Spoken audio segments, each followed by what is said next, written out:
আপনারা হয়তো শুনেছেন সহিহ বুখারীর হাদিস, বনী ইসরাইলের 3 ব্যক্তি গুহার ভিতরে ঢুকে গেছে তুফানে। গুহার উপরে বিশাল বড় পাথর তাদেরকে ঢেকে দিল। 2 বন্ধু কালেমা পড়তেছে, আহা ইন্না লিল্লাহি ওয়া ইন্না ইলাইহি রাজিউন। গুহার ভিতর থেকে আমরা আর বের হতে পারবো না। 3 বন্ধুর এক বন্ধু বলে, এই বেটা, গুহায় আমাদের মুখ পাথরে বন্ধ করে দিয়েছে, তো কি হয়েছে? স্রষ্টা যদি, মাওলা যদি চায়, এই গুহার ভিতর থেকেও আমাদেরকে বের করে আমাদেরকে রিজিক দিতে পারবে। কিন্তু 3 বন্ধু বের হয়েছেন, কি দিয়ে বের হয়েছে? ইখলাস দিয়ে, আল ইখলাস। 3 বন্ধুর এক বন্ধু আলেম, সে বলে, বন্ধু, গোটা জীবনে 30-35 বছরে এমন একটা আমল খুঁজে বের করো যেটা শুধু মাওলাকে খুশি করার জন্য করেছো। একটা আমল বের করো। জীবনে কত নামাজ পড়ছেন, কপাল ফুলে ফেলেছেন, পায়ে চিহ্ন বসে গেছে, পা ফুলে গেছে, কিন্তু আমাদের অনেক নামাজ হাসরে বাতিল হয়ে যাবে শুধু ইখলাসের অভাবে। কথা বলেন ঠিক কিনা? ইমাম ইবনে আবিদ দুনিয়া, 300 হিজরির ইমাম ইবনে আবিদ দুনিয়া একটি কিতাব লিখেছেন, আল ইখলাস। সেখানে উল্লেখ করেছেন একজন আল্লাহর ওলি 22 বছর। কত বছর? আওয়াজ না দিলে আমি মাইক ছেড়ে দিয়ে চলে যাব। কথা বলেন, কয় বছর? স্ত্রীর পাশে তাহাজ্জুদের নামাজ পড়ে কান্নাকাটি করেছেন, কান্না করে বুক বাসায় ফেলেছেন, কিন্তু স্ত্রী 22 বছরে একবারও টের পায় নাই স্বামী যে এত রিয়াজত সাধনা স্ত্রীর পাশে বসে করে ফেলেছে। একটু জোরে বলেন না সুবহানাল্লাহ। স্ত্রীর কাছে পর্যন্ত গোপন রেখেছে, কারণ নারী জগৎ অ্যাডভারেজ শুরু করবে, আরে জানো নি আমার জামাই কত আল্লাহওয়ালা, তার ইবাদত ফাঁস হয়ে যাবে, ইখলাসের অভাব ত্রুটি হয়ে যাবে, রিয়া হয়ে যেতে পারে। স্ত্রীর কাছে পর্যন্ত গোপন রেখেছেন। মাঝে মাঝে কান্নার আওয়াজটা বড় হয়ে যেত, নাকে রুমাল দিয়ে চাপ দিয়ে ধরে রাখতে, আওয়াজ যেন না বাড়ে। একটু জোরে বলেন না সুবহানাল্লাহ। তাদের ইখলাসের অভাবে, ইখলাসের মাধ্যমে আল্লাহর ওলিরা উঁচু জায়গায় গিয়েছেন। এক বন্ধু বলে, 2 বন্ধু, সারাটা জীবন চোখটা বন্ধ করে সারাটা জীবন চিন্তা করে দেখ, একটা আমল আল্লাহকে খুশি করার জন্য করেছো, এমন একটা আমল খুঁজে বের করো। এক বন্ধু কয়, ফাইছো, এবার বলো আল্লাহকে। হাত উঠে বলে, মাওলা, আমার একজন চাচাতো বোন ছিল, সে ছিল খুবই সুন্দরী, তার প্রতি আমি দেওয়ানা ছিলাম, তাকে আমি তার সাথে খারাপ কাজে লিপ্ত হওয়ার চেষ্টা করলাম, তাকে বললাম তুই যত চাস ততই দিব, তোর সাথে আমি এক রাত কাটাতে চাই। সে আমার চাচাতো বোন বলল, আল্লাহ, এই আমার চাচাতো ভাই, আমি আল্লাহকে ভয় করি, তোর টেয়ার কাছে আমার চরিত্র বিক্রি করব না, কেউ না দেখুক, দেখবে তো আমার আল্লাহ। কথা কন না কেন, ঠিক কি না? কিছুদিন পরে মাওলা আমার চাচাতো বোন আমার কাছে এসে বলে, এই তুই না আমার সাথে এক রাত কাটাতে চাইছস, বিনিময়ে আমাকে এত দিনার দিতে হবে, এত মুদ্রা দিতে হবে, দিলে তোর সাথে রাত কাটাবো। তুই না আমার কাছে আগে বললি আল্লাহরে ভয় করস, এখন আবার টাকার বিনিময়ে কাজ করতে চাস, ঘটনা কি? আমি ঋণগ্রস্ত হয়ে গেছি, এগুলো তো বান্দার হক যদি না দিয়ে আমি মারা যাই, আমি যদি তোর সাথে একবার জানা করি, তওবা করে যদি ফিরার মতো ফিরে আসি, হয়তো আল্লাহ মাফ করবে, কিন্তু বান্দার হক জীবনে মাফ হবে। অতএব আমার এই টাকাগুলো দিয়ে আমি ঋণ মুক্ত হতে চাই। টাকা নিল, ঋণ মুক্ত হলো। ওই তার চাচাতো বোন হওয়ার পরে নির্ঘুম বাবা নির্জনে তাকে ডাকলো। যাওয়ার পরে তার চাচাতো বোনের হাত ধরল, হাত স্পর্শ করার পরে কলবের ভিতরে আল্লাহর ভয় জাগ্রত হলো, আরে কেউ তো আমারে দেখে না, কিন্তু একজন আছেন যিনি অন্ধকারেও একেবারে খাস কামরায়, পৃথিবীর কেউ যেখানে তার জ্ঞান নাই, এমন গভীর জায়গার জ্ঞান ক্ষমতা, গভীর জায়গায় নির্জনেও কি হয় সেই সম্পর্কে জ্ঞান ও মাওলার দরবারে আছে না? আমি সাথে সাথে আমার চাচাতো বোনের হাত ধারি দিয়ে ফেলে দিয়ে আমি আল্লাহর ভয়ে লজ্জিত হয়ে পালায়ন করেছি, আর আমি অসংখ্য দিন তওবা করে কান্না করেছি, আল্লাহ এই যে ইখলাস তোমাকে ভয় করে মানুষকে দেখানোর জন্য নয়, শুধু একমাত্র তোমাকে খুশি করার জন্য, এই যে আমি মুত্তাকি হওয়ার চেষ্টা করেছি, আমি যে তোমাকে ভয় করেছি, এর বিনিময়ে গুহার মুখ থেকে এই পাথরটা সরায়া দাও। মুনাজাত শেষ, পাথরের 3 ভাগের 1 অংশ সরে গেল। একটু জোরে বলি। আরেক বন্ধু বলে, আল্লাহ আমার মা ছিল, 2টা রাওয়ায়াতে হাদিসটি এসেছে, আমার মাকে না খাওয়ায় আমি কোনোদিন খাই নাই। আমি রাত্রবেলায় এসে দেখি আমার মা ঘুমিয়ে গেছে, আমার মা খাওয়ার আগ পর্যন্ত আমি কখনো খাই নাই। সারা রাত আমার মায়ের পাশে দাঁড়িয়ে রইলাম, কাউকে খেতে দেই না, আমার মা আগে খাবে তারপরে আমি। সারা রাত দাঁড়িয়ে রইলাম, তাহাজ্জুদের সময় পার হয়ে গেল, আমার মা খুশি হয়ে আমার জন্য দোয়া করলেন, আমার মা খেয়েছে, তারপর আমি খেয়েছি। আল্লাহ, আমি যে আমার মায়ের এই যে গোলামি করে গেলাম, আমি যে মাকে খুশি করার জন্য, তোমাকে খুশি করার জন্য, ইখলাসের সাথে, মানুষকে দেখানোর জন্য নয়, আমি ইখলাসের সাথে যে আমার মায়ের গোলামি করেছি, এর উসিলায় গুহার মুখ থেকে পাথরটা সরায়া দাও। একটু জোরে বলেন না সুবহানাল্লাহ। আরেক অংশ সরে গেল। তৃতীয় বন্ধু বলে, আল্লাহ, আমার কাছে একজন দিন মজুর কাজ করত। কি মজুর? মাঝে মাঝে রংপুর, দিনাজপুর থেকে আমাদের এলাকায় কামলা আসে না? বলেন, কৃষি কাজ করতে, বিভিন্ন কাজ করতে লোক আসে কি আসে না? আমার কাছে একজন দিন মজুর আসতে, 2 দিন কাজ কইরা টেয়া না নিয়ে কই জানি চলে গেছে, টাকা না নিয়ে কোথায় যেন উধাও। লোকটা আসে না। আরে কি রে, লোকটা টেয়া না নিয়ে গেল কোথায়? আমি কি করলাম, তার ওই পুঁজি দিয়ে আমার জমিতে ইনভেস্ট করলাম, একটু ডাবল হয়ে গেল, আরো একটু ইনভেস্ট করলাম, এটা দিয়ে কিনলাম একটা বাছুর, এটা যখন বাচ্চা দিল, অনেকগুলো বাচ্চা হয়ে গেল, অনেক বছর পর যখন আসলো, সে বলে, এই অমুক, তুমি আমার 2 দিনের মজুরিটা দিয়ে দাও। এই যে গরু বাছুর যা আছে সব তো। কি বলেন আপনি এগুলো? আমি ভাই আপনার কাছে 2 দিনের মজুরি আর আপনি সব গরু বাছুর দিয়ে দিতেছে। ঘটনা হচ্ছে এটা, সব গরু বাছুর দিয়ে দিয়েছি মাওলা। আমি চাইলে তো চালাকি করে, আল্লাহ, দুনিয়ার মায়ায় আমি এগুলো রেখে দিতে পারতাম, তোমাকে খুশি করার জন্য, একজন গরিব মানুষের স্বাবলম্বীর জন্য তার পাশে দাঁড়িয়েছি। এই আমলটা যদি ইখলাসের সাথে আমার হয়ে থাকে, আল্লাহ, গুহার মুখ থেকে পাথরের বাকি অংশটা সরাইয়া দাও। একটু জোরে বলা যাবে কি সুবহানাল্লাহ? বাকি অংশ সরে গেল। যে 3 বন্ধু কালেমা পড়ে লাইছে মরার জন্য, আল্লাহ তাদেরকে গুহা থেকে বের করেছেন। সেই রবের ক্ষমতা, দয়া, করুণা এখনো আছে না নাই? কথা বলেন, আছে না নাই? 1000 টাকা দিয়ে কয়দিন চলা যাবে? 2 দিন। 2 দিনের বেশি কি 1000 টাকা দিয়ে চলা যাবে? কথা বলে, চলা যাবে? অতএব মনে রাখবেন, আমি আমার সাবজেক্টে যাচ্ছি। অতএব মনে রাখবেন, আমরা আল্লাহর ওলিদের দেখানো পথে চলতে হবে। আমার বাবা ওয়াজ করেছে, আমার বাবার এই কথার সমর্থনে কোরআনে একটা আয়াত রয়েছে। 5 মিনিট সময় দিছি, 3 মিনিট গেছে গা। এখন যারা বাইরে আছেন তাড়াতাড়ি প্যান্ডেলে বসে যান। এই এই কিরে, তোরা কি ঝগড়া করতেইছস? আমি কিন্তু সবার উপরে বই আছি, সব কিন্তু দেখতাছি। সিট কিন্তু ফালটাই দিম একটু পরে, আবার ঝগড়া করলে। আমার আল্লাহ কোরআনুল কারীমের ভিতরে আমাদেরকে কাদের পথে চলতে হবে, আল্লাহ আমাদেরকে বলছে, ওয়াত্তাবি সাবিলা মান আনাবা ইলাইয়া। আল্লাহ আমাদেরকে নির্দেশনা দিচ্ছে আমাদের কাদের পথে চলবো। আল্লাহ বলছে, হে আমার বান্দারা, ওয়াত্তাবি, অনুসরণ করো, সাবিলা, তাদের পথের উপরে থাকো। কয় কাদের পথ? মান আনাবা ইলাইয়া, যারা আমি আল্লাহমুখী, যারা দুনিয়ামুখী, জুলুমের মুখী, ধান্দামুখী, তাদের পথে চলার জন্য আল্লাহ বলছে না। আল্লাহ আমাদেরকে বলছে, যারা আল্লাহমুখী, মুমিন, মুত্তাকি, আল্লাহওয়ালা, আল্লাহর ওলি, বুজুর্গ ব্যক্তি, আমরা যেন তাদের পথে চলি। কিন্তু আমরা চলতেছি এখন সন্ত্রাসদের পথে, চাঁদাবাজদের পথে। চিৎকার দিয়ে বলতে হবে ঠিক কি না? আমি আগেই বলি, আমার সাবজেক্ট গরম, ওয়াজও হবে একটু গরম। পছন্দ হইলে চন্দনাইজ দাওয়াত দিবেন, না হলে কোনো অসুবিধা নাই। এই আওয়াজটা কইতে কইতেছে তারে।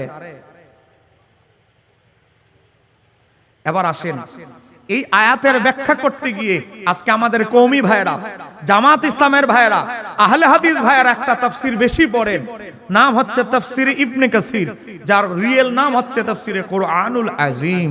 সেই তাফসীরের ভিতরে এসেছে 2 নম্বর খণ্ড 287 পৃষ্ঠা লেখা হয়েছে, মান আনাবা ইলাইয়া, যারা আল্লাহমুখী। আল্লাহমুখী কারা? ইমাম ইবনে কাসির লেখে, আল মুমিনিন, যারা মুমিন, মুত্তাকি, তাকওয়াবান বান্দা, মুস্তাহিদ, তাকওয়াবান, মুত্তাকি বান্দা, তাদের পথে অনুসরণ করো। একটু জোরে বলা যাবে কি সুবহানাল্লাহ? আর আমাদের আহলে হাদিস ভাইরা বলে কোরআন আর হাদিস এর বাইরে আর কাউরে অনুসরণ করা যাবে না। আর আল্লাহ বলতেছে ওয়াত্তাবি সাবিলা মান আনাবা ইলাইয়া, আমি আল্লাহমুখী যারা তাদের রাস্তা অনুসরণ করো, ফলো করো। আর এই হুজুর বলে কোরআন আর হাদিসের বাইরে আর কিছু মানা যাবে না। আমরা কি কথিত আহলে হাদিস হুজুরের কথা মানবো না মাওলা? কার? কেউ রাগ করতেছেন নাকি আপনারা? আমি যে আয়াত বললাম সূরা লোকমান আয়াত নাম্বার 15, আমি কোরআন থেকে কিছু কথা বলবো, এরপরে হাদিস থেকে বলবো, তারপরে তাবিদের থেকে, এরপরে আইম্মায়ে কেরামদের থেকে কথা বলবো।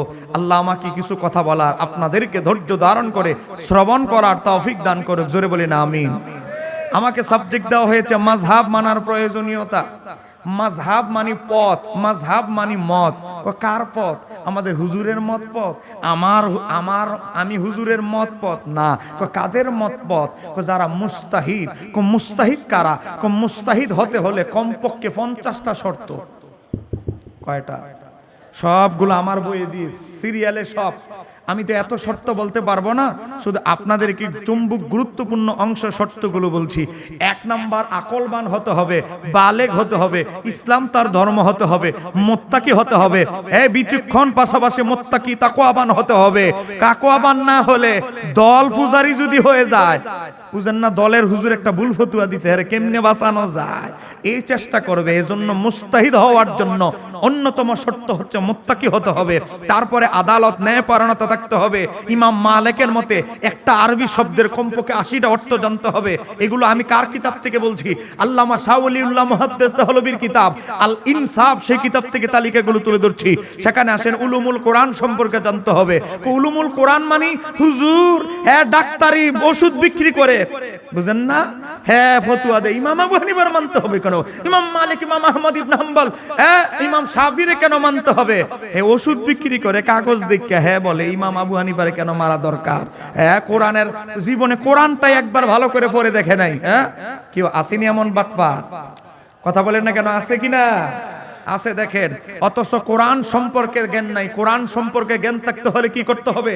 উলুমুল কোরআন সম্পর্কে জ্ঞান। কোন আয়াত আহকাম সংক্রান্ত, কোন আয়াত মুতাশাবিহাত, কোন আয়াত মুহকাম, কোন আয়াত বাবা নাসিখ, কোন আয়াত মানসুখ, কোন আয়াত আম, কোন আয়াত খাস, কোন আয়াত দ্বারা হালাল সাব্যস্ত হয়, কোন আয়াত দ্বারা হারাম সাব্যস্ত হয়েছে। কোরআন সম্পর্কে, উলুমুল কোরআন সম্পর্কে তার জ্ঞান থাকতে হবে। 2 নাম্বার, নবীর সুন্নাহ সম্পর্কে জ্ঞানভান্ডার থাকতে হবে। আপনি এই মাসালায় ফতোয়া দিবেন, খুঁজতে হবে আপনি নবীর সুন্নাহ এই বিষয়ে কি নিষেধা নির্দেশনা রয়েছে, নবী কিভাবে করতেন, নবী এই ব্যাপারে কি আদর্শ, নবীর কি আদর্শ রয়েছে, এই ব্যাপারে জ্ঞান থাকতে হবে। 8 নাম্বার আসেন, হাদিসের ত্রুটি বিচ্যুতির জ্ঞান জানতে হবে। বাবা আসমা ও রিজাল, ইলমে জারহ ওয়া তা'দিল সম্পর্কে জানতে থাকতে হবে। কোন কোন শব্দ দ্বারা রাবীর দুর্বলতার দিক বুঝায়, কোন কোন শব্দ দ্বারা রাবীর হাদিস হুজ্জাত বুঝায়, কোন কোন শব্দ দ্বারা হাদিসের রাবীর হাদিসকে জাল বানোয়াট বলে চিহ্নিত করা হয়। এই আসমা ও রিজালের জ্ঞান থাকতে হবে।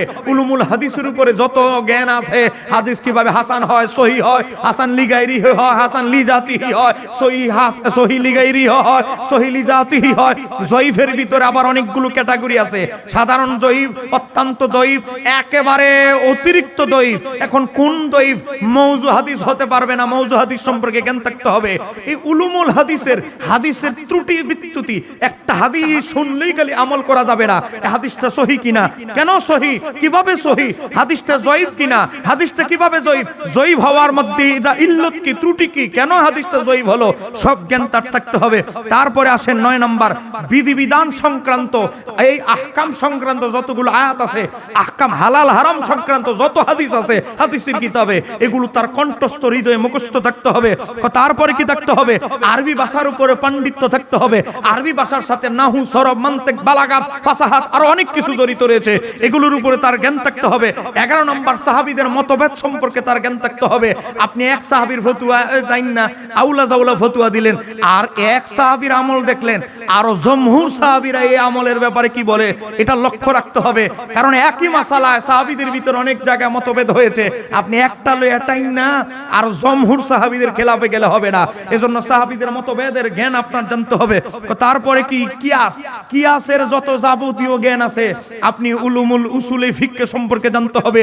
আপনি যে কিয়াস করবেন, আউলা জাউলা মসজিদের খতিব দাখিল পর্যন্ত পাস করছে, হ্যাঁ একটা কিয়াস করে মাসালা আন্তাজে বলে দিব, এগুলো হবে না।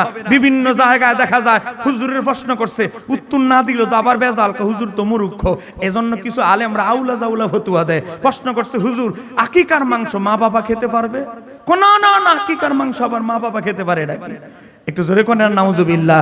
কারণ ওই যে সোনা হুজুর শুনতে শুনতে অভ্যস্ত, বুঝেন না? জানা যায় একজনে দাঁড়াইছে, নিয়ত বাইন্দা ফাঁসের জন্য বারবার হাত উঠায়, হ্যাঁ ও বারবার হাত উঠায়। তো জিজ্ঞাসা করা হলে, এই ভাই তুই বারবার হাত উঠে লিখে? ফাঁসের জন্য উঠাইছে, দেহা দিয়ে উঠে এলিস। কিছু এরকম মুসল্লি আছে না? না, তো এরকম কিছু হুজুর আছে পরিপক্ক না।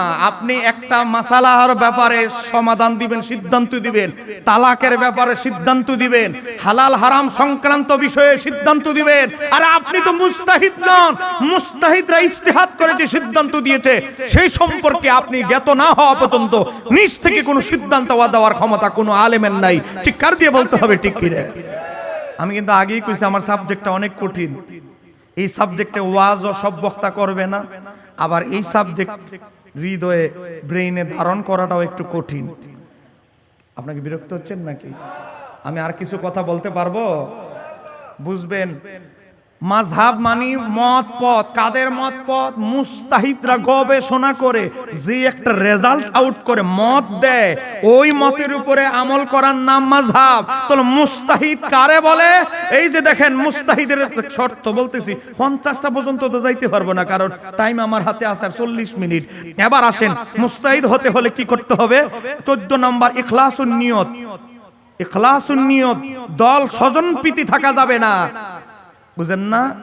ওই নিজের দলের হুজুর ফতুয়া দিছে নবী শব্দের অর্থ সাংবাদিক। একটু জোরে কন্যা নাউজুবিল্লাহ। নবী শব্দের অর্থ সাংবাদিক। এই বক্তার দালালি করতে গিয়ে বেচার একটা ভুল কয়ে লাইছে, বলো যে সে আসলে অভিধানের শাব্দিক অর্থ বলে ফেলেছে।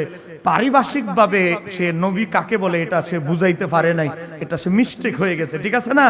কিন্তু তার এই কুফরি কালামকে হালাল বলার জন্য, সঠিক প্রমাণের জন্য একদল দালাল মৌলবী লেগে গিয়েছিল।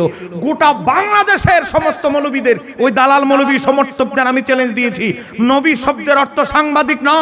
নবীকে সাংবাদিকের সাথে তুলনা দেওয়ার কারণে ওই বক্তার ঈমান চলে গেছে। কারণ নবী শব্দের অর্থ হচ্ছে গায়েবের সংবাদদাতা। কথা কোন ঠিক কি না? আপনি কওমি মাদ্রাসায় পড়ানো হয়, আলিয়া মাদ্রাসায় পড়ানো হয়, জামাত ইসলামের মাদ্রাসায় ডিকশনারিটা পড়ানো হয়।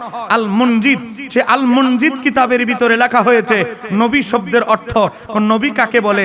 লেখা হয়েছে আখবারু আনিল গাইবি, যিনি অদৃশ্যের গায়েবের সংবাদ দেয় তাকেই বলা হয় নবী।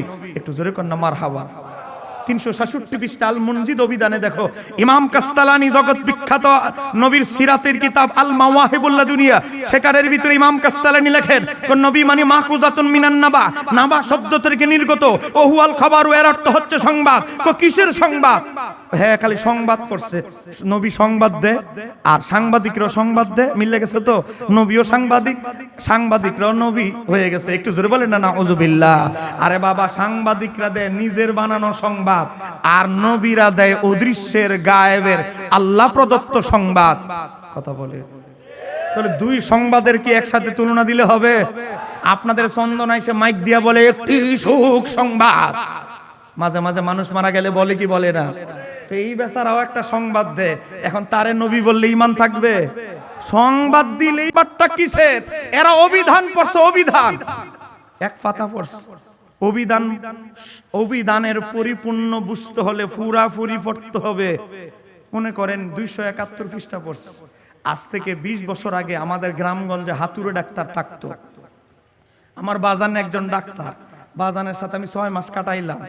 চিন্তা করলাম, বাজানে মাত্র 2000 টাকা বেতন দেয়, নিজেই একটা ফার্মেসির দোকান খুলে বসি।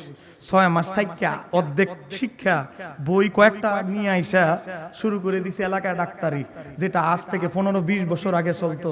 এখন আটকায় গেলে গাই ও বই খুলে, ডাক্তারি বই, বুঝেন না? চশমা একটা মাথার এনে এভাবে এনে, তোমার মায়ের যে সমস্যা তা থেকে বোঝা যায় তোমার মাকে এত বড় সিরিজ দিয়ে এত ওষুধ, এত গ্রাম ওষুধ পুষ্ট করতে হবে। বেচারা বলে, ডাক্তার সাহেব আপনি কি ডাক্তার না আর কিছু? এত বড় সিরিজ দিয়ে আমার মার ইনজেকশন পুষ্ট করলে তো ডাইরেক্ট ব্যথায় মারা যাবে। ইহাই তো চিকিৎসা শাস্ত্রের বইয়ে লিপিবদ্ধ আছে। ইন্টারে পরে আইএ পরে এক্সেলে বলে, দেখি আপনার বইটা, আপনি কেমন চিকিৎসার বই আইনা চিকিৎসা করতেছেন। গিয়া দেখে 371 পৃষ্ঠা পর্যন্ত হে বেচারা তাড়াহুড়ায় পড়ছে, রুগী বেশি। 372 পৃষ্ঠায় ঢুকা দেখে রোগও ঠিক, ওষুধও ঠিক, কিন্তু লেখা আছে চিকিৎসা শাস্ত্রের বইয়ে ওষুধও ঠিক, ইনজেকশনের এই এত বড় ইনজেকশন সিরিজ এটাও ঠিক, ওষুধও ঠিক, তবে রুগী যদি গরু হয়। কথা বলেন, রুগী যদি কি হয়? চিকিৎসাপত্র সব ঠিক আছে, যদি রুগীটা গরু হয়, গরুর চিকিৎসা মানুষকে করে দিচ্ছে, কারণ এত পুরাপুরি ডাক্তার না। তা আমাদের কিছু ভাইয়েরা অভিধান পড়ছে অর্ধেক, পুরাপুরি অভিধান আর পড়ে নাই। ইমাম কাস্তালানি বলে আল মাওয়াহিবুল্লাহ দুনিয়া খণ্ড নাম্বার 1 পৃষ্ঠা নাম্বার 468, কোন নবী অর্থ ওহু আল খাবারু, সংবাদ, সংবাদদাতা। তো কিসের সংবাদ? এর পরের লাইনটা, এর পরের পৃষ্ঠাটার পরে না। ইমাম কাস্তালানি বলে সংবাদটা হচ্ছে কিসের জানো? এর অর্থ হচ্ছে আন্নাল্লাহ, নিশ্চয় আল্লাহ তাআলা, আতালাহু আলা গায়বিহি, নবীদের কাছে আল্লাহ অদৃশ্যের সংবাদ প্রকাশ করেন। ওয়া আলামুহু আন্নাহু নাবিয়্যুহু ফায়াকুনু নবিয়ান, নবীদেরকে এই কারণে নবী বলা হয়, তাদের কাছে আমার আল্লাহ অদৃশ্যের জ্ঞানের খবর প্রকাশ করে, আর তারা তাদের উম্মতের কাছে, জাতির কাছে সে গায়েবের অদৃশ্যের সংবাদ পরিবেশন করে। নবীদেরকে এই কারণেই বলা হয় গায়েবের সংবাদদাতা। একটু জোরে বলা যাবে কি মারহাবা? বিরক্ত হচ্ছেন নাকি আপনারা? তো অভিধান অর্ধেক পড়লে হবে না রে ভাই, ভালো করে সংজ্ঞাটা ভালো করে পড়তে হবে। বিরক্ত হচ্ছেন আপনারা? চলবনি আর 40-50 মিনিট, এখানেই শেষ নয়। ইমাম কাজী আয়াজ আশ-শিফা খণ্ড নাম্বার 1 পৃষ্ঠা নাম্বার 487 মিশরি ছাপা, সেখানেও লিখেছেন ওহু আল খবরের অর্থ হচ্ছে সংবাদ। কিসের সংবাদ? ইমাম কাজী আয়াজ আল মালিকি তিনি বলে, ওয়াল মা'না এর মর্মান্ত হচ্ছে আল্লাহ তাআলা, নিশ্চয় আল্লাহ তাআলা, আতলাহু আলা গায়বিহি, নবীদের কাছে অদৃশ্যের সংবাদ প্রকাশ করে, আর নবীরা সেই গায়েবের অদৃশ্যের সংবাদ জাতিরে জানায়। পড়ে দেখো নবীর সিরাতের উপরে কিতাব আশ-শিফা, যেই আশ-শিফা শরীফ লেখার পরে ইমাম কাজী আয়াজ স্বপ্নে দেখে আল্লাহর হাবিব তার দিকে তাকায় মুস্কি হাসতেছে। ইমাম কাজী আয়াজ যখন ইন্তেকাল করলেন, কোথায় আছে? আল্লামা শাহ আব্দুল আজিজ মুহাদ্দিস দহলভী বুস্তানুল মুহাদ্দিসিন, সে কিতাবের ভিতরে লেখে, শিফা শরীফের লেখক ইমাম কাজী আয়াজের জীবনীতে, ইমাম কাজী আয়াজের শাহজাদা সহ হাজার হাজার ছাত্র উনার ইন্তেকালের দিন রাতের বেলা স্বপ্নে দেখতেছে একটা চেয়ারে আমার বাবা যেভাবে বসে আছে, একটা চেয়ারে ইমাম কাজী আয়াজ বসা, আর একটা চেয়ারে আমার নবী বসা। আমার নবী ইমাম কাজী আয়াজের চেহারার দিকে তাকায় তাকায় মুস্কি হাসতেছে। নবীর পাশে চেয়ারে জায়গা দেওয়া এটা কি ছোটখাটো ব্যাপার?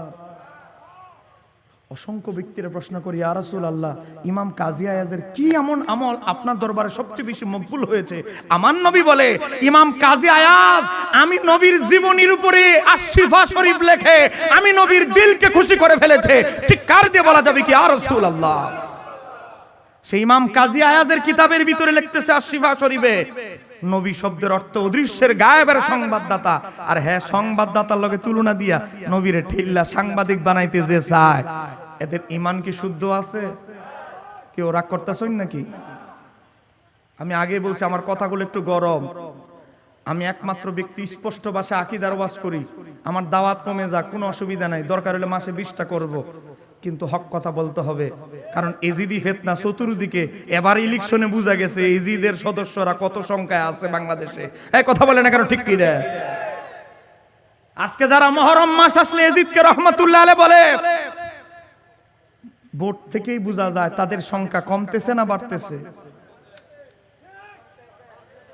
কমতেছে বলে। এজিদের সংখ্যা কি, এজিদের অনুসারীদের সংখ্যা কি কমতেছে না বাড়তেছে? এদেরকে জিজ্ঞাসা করবেন, আচ্ছা ভাই তুমি যে এজিদের পক্ষ অবলম্বন করতেছো, তুমি কি বুঝছা এজিদের পক্ষে গেছো নাকি না বুঝছা? চাচাই বুঝা লাইছো রোগটা। চাচারে আমার পক্ষ থেকে 1 কাপ চা পাঠাইয়া দে। আশেক মানুষ মুরব্বীরা এখনো আশেক শ্রোতা কিছু আছে, এই যত ইজিদকে রহমাতুল্লাহ আলাইহি বলে তাদেরকে জিজ্ঞাসা করবেন, আচ্ছা বলো তো ইমাম হুসাইন কিভাবে শাহাদাত বরণ করেছে বিশ্ববাসী জানে, তোমাদের রুহানি বাবা ইজিদ কিভাবে মারা গেছে একটু কাহিনীটা বলবা? দেখবেন চেহারা ফেসার মতো হয়ে যাবে, একজনও বলবে না। কারণ ইজিদ এমন ভাবে মারা গেছে, বুক ফুলায়া বলার মতো কিছুই নাই। আমি কি বলবো ইজিদ কিভাবে মারা গেছে? বলবো বলবো আপনাদেরকে নগদে দেখাচ্ছি। আমার টেবিলে যেহেতু কিতাবটা রয়েই গেছে, এই দেখেন এই কিতাবটার নাম হচ্ছে আল বিদায়া ওয়ান নিহায়া, আদি অন্ত ইতিহাস, ইমাম ইবনে কাসিরের লেখা। এটা 8 নম্বর ভলিউম, 8 নম্বর খণ্ড। অনুবাদ আমরা করি না, ইসলামিক ফাউন্ডেশন থেকে অনুবাদ। এই কিতাবের 8 নম্বর খণ্ডের 429 পৃষ্ঠার ভিতরে এজিদ কিভাবে মারা গিয়েছে একটা চ্যাপ্টার দেওয়া হয়েছে। 429 পৃষ্ঠার ভিতরে উল্লেখ করা হয়েছে এজিদের 18টা কুকর্মের অভ্যাস ছিল। কয়টা? 18টার মধ্যে 16 নাম্বারটা হলো আমার বাজানে পাশে বসা, আমার ভাই পাশে বসা। প্রতিদিন সে মদ পান করত। ভাই প্রতিদিন শব্দটা আসেনি, প্রতিদিন সে মদ পান করত। আমি লিখতেছি না, ইমাম ইবনে কাসির লিখতেছে আল বিদায়া ওয়ান নিহায়া 8 নম্বর খণ্ড 429।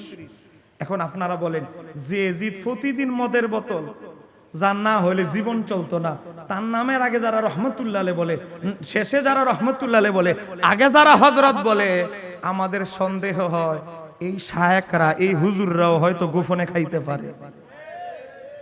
কেন বলতে পারেন হুজুর এই কথা কেন বললেন? কারণ এই যুগে আমরা দেখি এক ফেন্সিডুল খোরের দালালি আরেক ফেন্সিডুল খোর করে। কথা বললেন না? এক গাঞ্জাখোরের দালাল, এক ফেন্সিডিল খোরের দালাল, এক মদখোরের দালালি আরেক মদখোর করে। তেজিদের মতো মদখোরকে যারা রহমাতুল্লাহ আলাইহি বলে, আমাদের সন্দেহ জাগে গোপনে এদের কাছে সাপ্লাই হতেও পারে। কেউ রাগ করতেছো? এবার দেখেন ইমাম ইবনে কাসির উল্লেখ করে এজিদের 18টা কুকর্মের 16 নাম্বারটা হইলো বোতল, 15 নাম্বারটা হইলো কি জানেন? পশু পাখি দিয়ে লড়াই লাগাতো, মোরগ দিয়ে। ওই আমাদের আপনাদের চন্দনাইশের মোরগ না, এক প্রকার মোরগ থাকে, যুদ্ধা মোরগ। এই মোরগ দিয়ে মোরগের যুদ্ধ লাগাতো, বানর দিয়ে বানরের যুদ্ধ লাগাতো। ইমাম ইবনে কাসির লেখে যখন কোন বানর মরে যেত তখন তার জন্য শোকে বিলাপ করতো, আমার একটা বানর মরে গেল রে। এজিদ নিজে হইলে এক বানর, ফালতো বানর। আবার একটা বানর যখন যুদ্ধ লাগাই দিলে এক পক্ষ আরেকটারে মেরে ফেলতো, তখন হ্যাঁ বিলাপ করতো। এরকম একটা মানসিক রোগীর হাতে ইমাম হুসাইন, যিনি জান্নাতের যুবকদের সর্দার, তার মতো ব্যক্তিত্বের, তার মতো ব্যক্তি, এজিদের মতোই মদখোর কুলাঙ্গার মানসিক রোগী, তার মতো ব্যক্তির হাতে বায়াত হওয়া কি মানাতো? ওয়াজ কি আপনারা বুঝতেছেন? না বুঝলে শেষে প্রশ্ন করার সুযোগ আছে। ওই চিন্তা করিয়া না, ওই বক্তা দাওয়াত দেন নাই, প্রশ্নের কাগজ টোকেন দিকে ফালায়া চলে যাব। আমরা এজিদ বাহিনী নই, আমরা হুসাইনি, আমরা ফালাই না। কথা কোন ঠিক কি রে? এই 18টা কুঅভ্যাসের 15 নম্বর হলো কি? পশু পাখি দিয়ে পশু পাখির লড়াই লাগাতো। এবার দেখেন আমার আল্লাহ দেখে এজিদ বেশি সীমা লঙ্ঘন করে ফেলেছে, ইমাম হুসাইনকে শহীদ করলো। তারপরের বছর মদিনায় আক্রমণ করলো, নবী রওজা মোবারকের সামনে উটগুড়া পেশাব করলো। তারপরে এর পরের বছর কাবাগরে আক্রমণ করলো। কাবাগরে বাবা মেনজানিক নিক্ষেপ করা হলো, কাবাগরের গিলাফে আগুন লাগিয়ে দেওয়া হলো। আমার আল্লাহ বলে, আমার খানায় কাবায় হাত দিছস, তোর আগে শক্তিশালী বাদশা আব্রাহা বাদশার আমি দুনিয়া থেকে নিশানা মুছে দিয়েছি, এই আজিদ তোকেও আমি নিশানা দুনিয়া থেকে মুছে দিব। রাত্র যখন হয়ে গেল, এই কাবাগরে আক্রমণের আগের 2 দিন আগের রাতে আমার আল্লাহ এজিদের খাঁচায় থাকা একটা বানরকে হুকুম দিলেন, আমার মাখলুক বানর, আমি তোমাকে সৃষ্টি করেছি, আমি মাওলা, তোমার প্রতি একটা নির্দেশ রয়েছে। মাওলা কি নির্দেশ? আগামীকাল এজিদ যখন খাসা থেকে তোমার প্রতিপক্ষ বানরের বিরুদ্ধে যুদ্ধ লাগাই দিবে, কামড়টা তুমি বানর রেনা দিয়া কামড়টা জাগা মতো শাহরগ এজিদের শাহরগটার মধ্যে কামড়টা দিয়ে দিবি, কামড়ের বিষে যেন এজিদ মারা যায়। বানর যখন একটা খাঁচা থেকে বের করলো, দ্বিতীয়টা প্রতিপক্ষ হিসেবে যখন এজিদ বার করলো, বাবা বের করতে দিলে লাফটা মাইরা কাদের উপর উঠে এজিদের শাহরগ এমন ভাবে কামড় দিল। ইমাম ইবনে কাসিরের ভাষা আমি পড়তেছি, এজিদের মৃত্যুর কারণ ছিল যে সে একদিন একটি বানরকে উঠিয়ে দোলা দিচ্ছিল, আর অমন একটি বানর তাকে কামড় দেয়, কামড়ের বিষে সে মারা যায়। একটু জোরে বলা যাবে কি মারহাবা? আর একটু জোরে বলে। তাহলে এজিদের মতো কুলাঙ্গারকে আমার আল্লাহ দুজকে ফাটাইতে, জাহান্নামে ফাটাইতে একজন সৈন্যর প্রয়োজন হইছে? একজন সৈন্য লাগছে? হ্যাঁ, নিজে দুধ কলা খাওয়ায় যে বানর রে বড় করছে, এই বানর দিয়ে, ওই ঘরের মানুষ দিয়ে তারে আল্লাহ জাহান্নামে পাঠায় দিয়েছে। যত আহলে হাদিস আছে, যত এজিদকে রহমাতুল্লাহ আলাইহি বলে, আমি মুফতি শহীদুল্লাহ বাহাদুর আজকে আপনাদের চন্দনেশের জমিন থেকে বলছি, সব এজিদ পন্থীদেরকে বলবেন, বলো তো হুজুর এজিদ কিভাবে মারা গেছে, দেখবেন মুখটা ফেসার মতো হয়ে যাবে। কারণ গোলাম মোহাম্মদ কাদিয়ানির অনুসারীদেরকে যদি বলেন গিয়া কোথায় শখ বাজারে গিয়া আহমদিয়া মসজিদ আছে, ওখানে গিয়ে যদি একটা কাদিয়ানির জিজ্ঞাসা করেন, আচ্ছা ভাই বলেন তো কাদিয়ানি কিভাবে মারা গেছে, দেখবেন চেহারাটা ফেচার মতো হয়ে যাবে। কেন জানেন? কারণ এদের বাপ গুরু গোলাম মোহাম্মদ কাদিয়ানি মরছে টয়লেটে। 3 দিন পরে টয়লেটের দরজা ভেঙে তাকে বের করা হয়েছে, ফসা গলা দেহ নিয়ে বের করা হয়েছে তাকে। তার মানে এরা জীবনেও তাদের আসল জায়গা যখন ধরবেন জবান বন্ধ হয়ে যাবে। এজিদ পন্থীরা ইমাম হুসাইন ৭৭ জন এজিদের সৈন্যকে হত্যা করে জাহান্নামে পাঠিয়ে ইমাম হুসাইন জান্নাতের যুবকদের সর্দার হয়েছে। আর তোমার রুহানি বাবা এজিদ একজন সৈন্যের সাথে মোকাবেলা করার তার সুদুঃসাহস হয় নাই। চিৎকার দিয়ে বলতে হবে ঠিক কিনা? রাগ করতেছেন নাকি?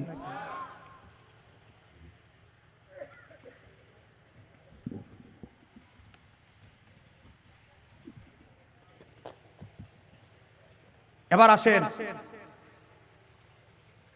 মুস্তাহিদ হওয়ার জন্য 50টা শর্ত। আমি কিন্তু মাত্র 10-12টা শর্ত বলেছি। 50টা শর্তের বিশ্লেষণ সহকারে আমার বই আছে। আমি শুধু সিরিয়ালে শর্তগুলোই বলতে পারবো না, কিন্তু তারপরে আমি শুধু কয়েকটা শর্ত বললাম, 10-12টা বলেছি। অন্যতম আরেকটি শর্ত কি? বাবা, আরবি ভাষার জ্ঞান, সাহাবীদের মতানৈক্য, কিয়াস সম্পর্কে জ্ঞান, ইখলাস ও নিয়ত। ওই যে স্বজন প্রীতি, দল প্রীতি যে হুজুরের মধ্যে আছে, সে কখনো প্রকৃতপক্ষে একজন মুফতি ফকি হতে পারে না। মুফতি ফকি হতে হলে দল প্রীতি, স্বজন প্রীতি যে মৌলবীর ভিতরে আছে।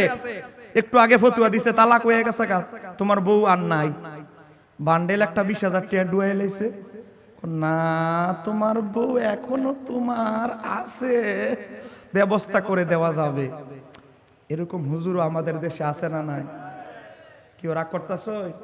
হ্যাঁ, কোনো মুফতি না, মুফতি হওয়ার জন্য, ফকি হওয়ার জন্য দল প্রীতি, স্বজন প্রীতি যেই মৌলবীর ভিতরে থাকবে, এত আলিমই না, সে তো মুফতি না, সে তো ফকি হতে পারে নাই। কারণ মুফতি ফকি হওয়ার জন্য স্বজন প্রীতি, দল প্রীতি থাকা যাবে না।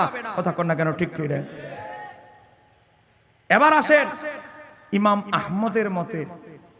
ইমাম আহমদের মত উল্লেখ করা হয়েছে আহলে হাদিসদের বড় হুজুর ইবনুল কাইয়্যিম জাওজি এলামুল মুহাক্কিকিন, সে কিতাবের ভিতরে এসেছে। ইমাম আহমদকে জিজ্ঞাসা করা হলো, ও ইমাম আহমদ, একজন মুস্তাহিদ ফকি হতে হলে কতটুকু হাদিস জানা থাকতে হবে? 1 লাখ হাদিস মুখস্থ করলে কি মুস্তাহিদ ফকি হয়? না। 2 লাখ হাদিস মুখস্থ জানলে কি মুস্তাহিদ ফকি হয়? না। 3 লাখ? না। 4 লাখ? সে মোটামুটি একজন মুফতি হতে পারে, ফকি হতে পারে। 4 লাখ হাদিস কম পক্ষে জানলে একজন মুস্তাহিদ ফকি হওয়া যায়। আপনি যদি ওই ক্যাটাগরির দরজায় নিজেরে নিয়ে যেতে পারেন, আপনি আর ইমাম আবু হানিফা কোন মাযহাবের ইমামরে মানতে হবে না। আপনি নিজেই মাযহাবের ইমাম সাজতে পারবেন, নিজে একটা মাযহাব প্রতিষ্ঠা করতে পারবেন, যদি আপনি কয় লাখ হাদিস জানেন। আপনাদের চন্দনায় 4 লাখ তো দূরের কথা, 50,000 হাদিস জানে। আপনাদের গোটা চন্দনায় সে খুঁজলে পাওয়া যাবে? হ্যাঁ, আবার কয় কি এর আমার মাযহাব, দেড় বেটারির মৌলবী। হ্যাঁ বলে কিসের আবার মাযহাব? ইমাম আহমদ বলে একজন মুস্তাহিদ ফকি হতে হলে 4 লাখ হাদিস জানা থাকতে হবে। আর তুমি কোথায় আছো? কোথায় আছো তুমি? এখানেই শেষ নয়। এরপরে আসেন মুস্তাহিদদের মাসালার প্রতি দৃষ্টি। খালি একজন মুস্তাহিদ না, মুস্তাহিদ হতে হলে খালি নিজের রিচার্জে হলেই হবে না। ওনার আগে যত মুস্তাহিদরা গেছে, ওনারা এই ব্যাপারে কিভাবে গবেষণা করেছেন, কিভাবে ফয়সালা দিয়েছেন, কি দৃষ্টিপাত রেখেছেন, সেদিকে দৃষ্টিপাত রাখতে হবে। মাকাসিদুশ শরিয়া, শরীয়তের মূল মাকাসাত তার লক্ষ্য রাখতে হবে। ইজমা সম্পর্কিত জ্ঞান রাখতে হবে। হুট করে একটা আউলা জাউলা ফতোয়া দিয়ে দিল, অথচ এর আগে উম্মতের ইজমা হয়ে গেছে এই মাসালার উপরে, সেখানে পণ্ডিতই চলবে না। এই ধরনের নাসিক মানসুক সম্পর্কে জ্ঞান রাখতে হবে। আরো এই ধরনের ধরনের আরো 30 প্রকারের জ্ঞান, টোটাল 50 প্রকারের জ্ঞানের অধিকারী যিনি হবে সে হবে মুস্তাহিদ। আর সেই মুস্তাহিদ গবেষণা করে যে মাসালা রেজাল্ট দিবে সেইটার নাম হলো মাযহাব, মত পথ। আর সেই মত পথের অনুসরণের নামই হচ্ছে মাযহাব। একটু জোরে কন্যা মারহাবা।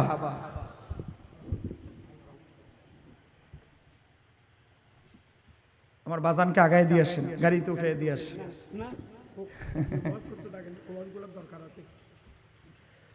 এখন আমাকে প্রশ্ন করতে পারেন, হুজুর কোরআন আর সুন্নাহ, আমরা বলি কোরআন আর সুন্নাহ, এরা বলে কোরআন আর হাদিস। বুঝতে হবে কিন্তু এদের সাথে কিন্তু আমাদের পার্থক্য। এরা বলে কোরআন আর সুন্নাহ হাদিস, আমরা বলি কোরআন আর সুন্নাহ।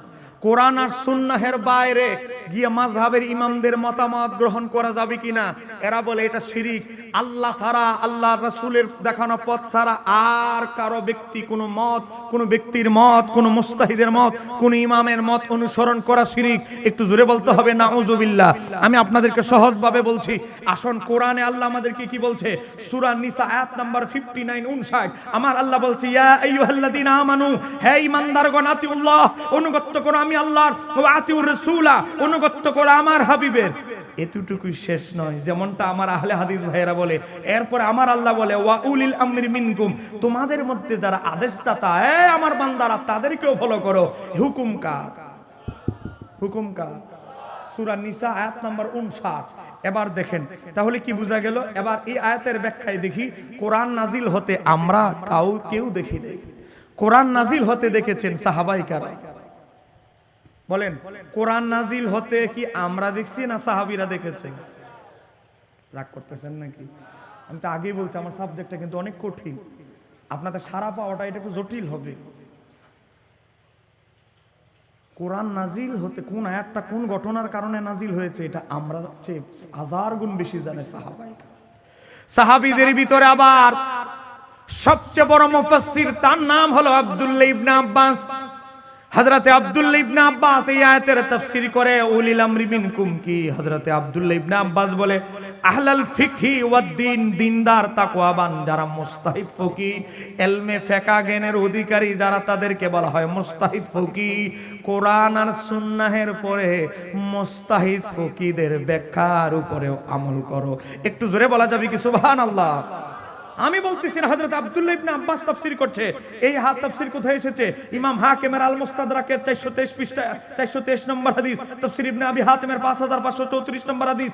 বাবা, ইমাম জালালউদ্দিন সুয়ুতীর তাফসীর আদ-দুরুল মানসুর 2 নম্বর খণ্ড 573 পৃষ্ঠা। এমন কি ইমাম ইবনে কাসির তাফসীর ইবনে কাসিরের প্রথম খণ্ড 638 পৃষ্ঠা এসেছে। কি বোঝা গেল? কোরআন আর সুন্নাহের পরেও আরো কাউকে অনুসরণ করা যাবে। আমি মোল্লা বলছি না, আমি মুফতি শহীদুল্লাহ বাহাদুর বলছি না, তুমি মোল্লা বলছো না, স্বয়ং আল্লাহ বলছে, সাহাবীদের তাফসীর দ্বারা প্রমাণিত। একটু জোরে বলেন না মারহাবা। সাহাবীদের পরের প্রজন্মকে বলা হয় তাবি। আরেকজন সাহাবীর কথা বলছি, তার নাম জাবির ইবনে আব্দুল্লাহ। তার তাফসীর এসেছে মুস্তাদরাক আলা সাইয়্যাদ 422 নম্বর হাদিস। হযরত জাবির ইবনে আব্দুল্লাহ বলে, ফি কাউলিহি তাআলা, আল্লাহর বাণী, উলিল আমরি মিনকুম, উলিল আমরি মিনকুম কি কলা, নবীর সাহাবী জাবের বলে, উলিল ফিকহি, যারা ইলমে ফিকহের অধিকারী, উলিল খায়রি, তাকওয়াবান, উত্তম বুজুর্গ ব্যক্তি এবং ইলমে ফিকহের অধিকারী ব্যক্তি যারা, তাদেরকে বলা হয় মুস্তাহিদ ফকি, তাদেরকেও অনুসরণ করো। একটু জোরে বলা যাবে কি মারহাবা? বলেন হুকুম কার? কোরআন থেকে আমি বলছি। এবার আসেন আরেকটা আয়াতে যাই। কোরআনুল কারীমে আমার আল্লাহ সূরা বানী ইসরাঈল আয়াত নাম্বার 71 71 নম্বর আয়াতে আমার আল্লাহ বলছে, ইয়াউমা নাদউ কুল্লা উনাসিন বিইমামিহিম, হাসরের ময়দানে প্রত্যেকটা মানুষকে তাদের ইমামের সাথে ডাকা হবে। ইমাম যদি 2 নাম্বার হয়, হাসরে 2 নাম্বারের লগে 2 নাম্বার জায়গা জাহান্নামে যেতে হবে। আপনার ইমাম যদি দুনিয়াতে হেদায়েতপ্রাপ্ত ইমাম হয়, হাসরের ময়দানে আপনার জান্নাত হবে হেদায়েতপ্রাপ্ত ইমামের সাথে। আমি বলছি না, কে বলছে? নবীর আপন চাচাতো ভাই হযরত আব্দুল্লাহ ইবনে আব্বাস, তিনি এই আয়াতের ব্যাখ্যা করতে গিয়ে বলতেছে, আনি ইবনে আব্বাসিন, হযরত আব্দুল্লাহ ইবনে আব্বাস থেকে বর্ণিত রওয়ায়াত এসেছে, ইয়াউমা নাদউ কুল্লা উনাসিন বিইমামিহিম, হাসরে ইমামদের নাম ধরে ইমামদের সাথে আমাদের হাসর হবে। এখানে কোন ইমামের কথা বলেছেন? ক্বালা আব্দুল্লাহ ইবনে আব্বাস বলে, ইমাম হুদান, যারা হেদায়েতপ্রাপ্ত ইমামের অনুসারী, হাসরে তাদের হাসর হবে ওই হেদায়েতপ্রাপ্ত ইমামের সাথে। ওয়া ইমামু দালালাতিন, দুনিয়াতে যারা গুমরাহি ইমামের সাথে অনুসারী, যারা গুমরা পথভ্রষ্ট ইমামের অনুসারী দুনিয়াতে, এদের হাসর ওই প্রদবষ্ট বেচারার সাথেই হবে। তাহলে আমাদের ইমাম আবু হানিফা, এই তাফসির এসেছে তাফসির ইবনে আবি হাতিম 13,345 নম্বর হাদিস, তাফসিরে দুরুল মানসুর 5 নম্বর খণ্ড 316 পৃষ্ঠাে এসেছে। তাহলে নবীর সাহাবী আব্দুল্লাহ ইবনে আব্বাসের তাফসির থেকে বুঝলাম, আমরা যদি দুনিয়াতে হেদায়েতপ্রাপ্ত ইমামরে অনুসরণ করি, আমাদের হাসর হবে ওই হেদায়েতপ্রাপ্ত ইমামের সাথে। আমাদের হাসর যদি দুনিয়াতে যদি আমরা গুমরাহ বাতিল ফেরকার লোকরে নেতা বানাই, ইমাম বড় হুজুর বানাই, হাসরটা আমাদের তার সাথে হবে। এখন আপনারা বলেন, ইমাম আবু হানিফা কি গুমরাহ পথভ্রষ্ট ছিল না হেদায়েতপ্রাপ্ত? গুমরাহ ছিল না হেদায়েতপ্রাপ্ত? এই আহলে হাদিসরাও ইমাম আবু হানিফার নাম নিতে গিয়া এরাও ইমাম, তার মানে বুঝা গেল ইমাম আবু হানিফা, ইমাম মালিক, ইমাম শাফি, ইমাম আহমদ ইবনে হাম্বল, তারা যে আসলেই যে তারা ইমাম ছিলেন, সমস্ত মুসলমানদের নেতা ইমাম ছিলেন, এটা আমাদের আহলে হাদিস ভাইদের এই ইমামদের নাম উচ্চারণ থেকে বোঝা যায় যে তারা হেদায়েতের উপরে ছিলেন। তাহলে আপনারা বলেন, আমরা এই ইমাম আবু হানিফা, আমাদের মতাদর্শের ইমাম হোসাইন, আমাদের আকীদার ইমাম, আমাদের আকাইদ হচ্ছে আহলে সুন্নাত ওয়াল জামাত। আহলে সুন্নাত ওয়াল জামাতের দুইটি ধারা, আশআরী মাতুরিদি, আমরা দুইটাকে হক জানি। এবার আসেন, তাহলে আমাদের আকীদার ইমাম সঠিক, আমাদের মাযহাবের ইমাম সঠিক, আমরা যার চেতনায় বিশ্বাসী, আমাদের যিনি ইমাম হোসাইন, তিনিও জান্নাতে, তিনিও ঠিক। তাহলে আমাদের আর নতুন ইমাম আমদানি রপ্তানি করার দরকার আছে? কথা বলেন, দরকার আছে? আজকে এই আহলে হাদিসেরা তারা তাদের একজন হুজুরকে বেশি মূল্যায়ন করেন, তার নাম হচ্ছে ইবনে তাইমিয়া। কথা বলেন, ইবনে, এভাবে নামাজ পড়ে। কেউ আপনাদের সন্দেহ এসে ঢুকে গেছে, এই কোম্পানির কিছু লোক আছে না নাই, ওয়ালা দোয়ালিন বলার পর গরম করে লাই একদম। কেউ আসেনি?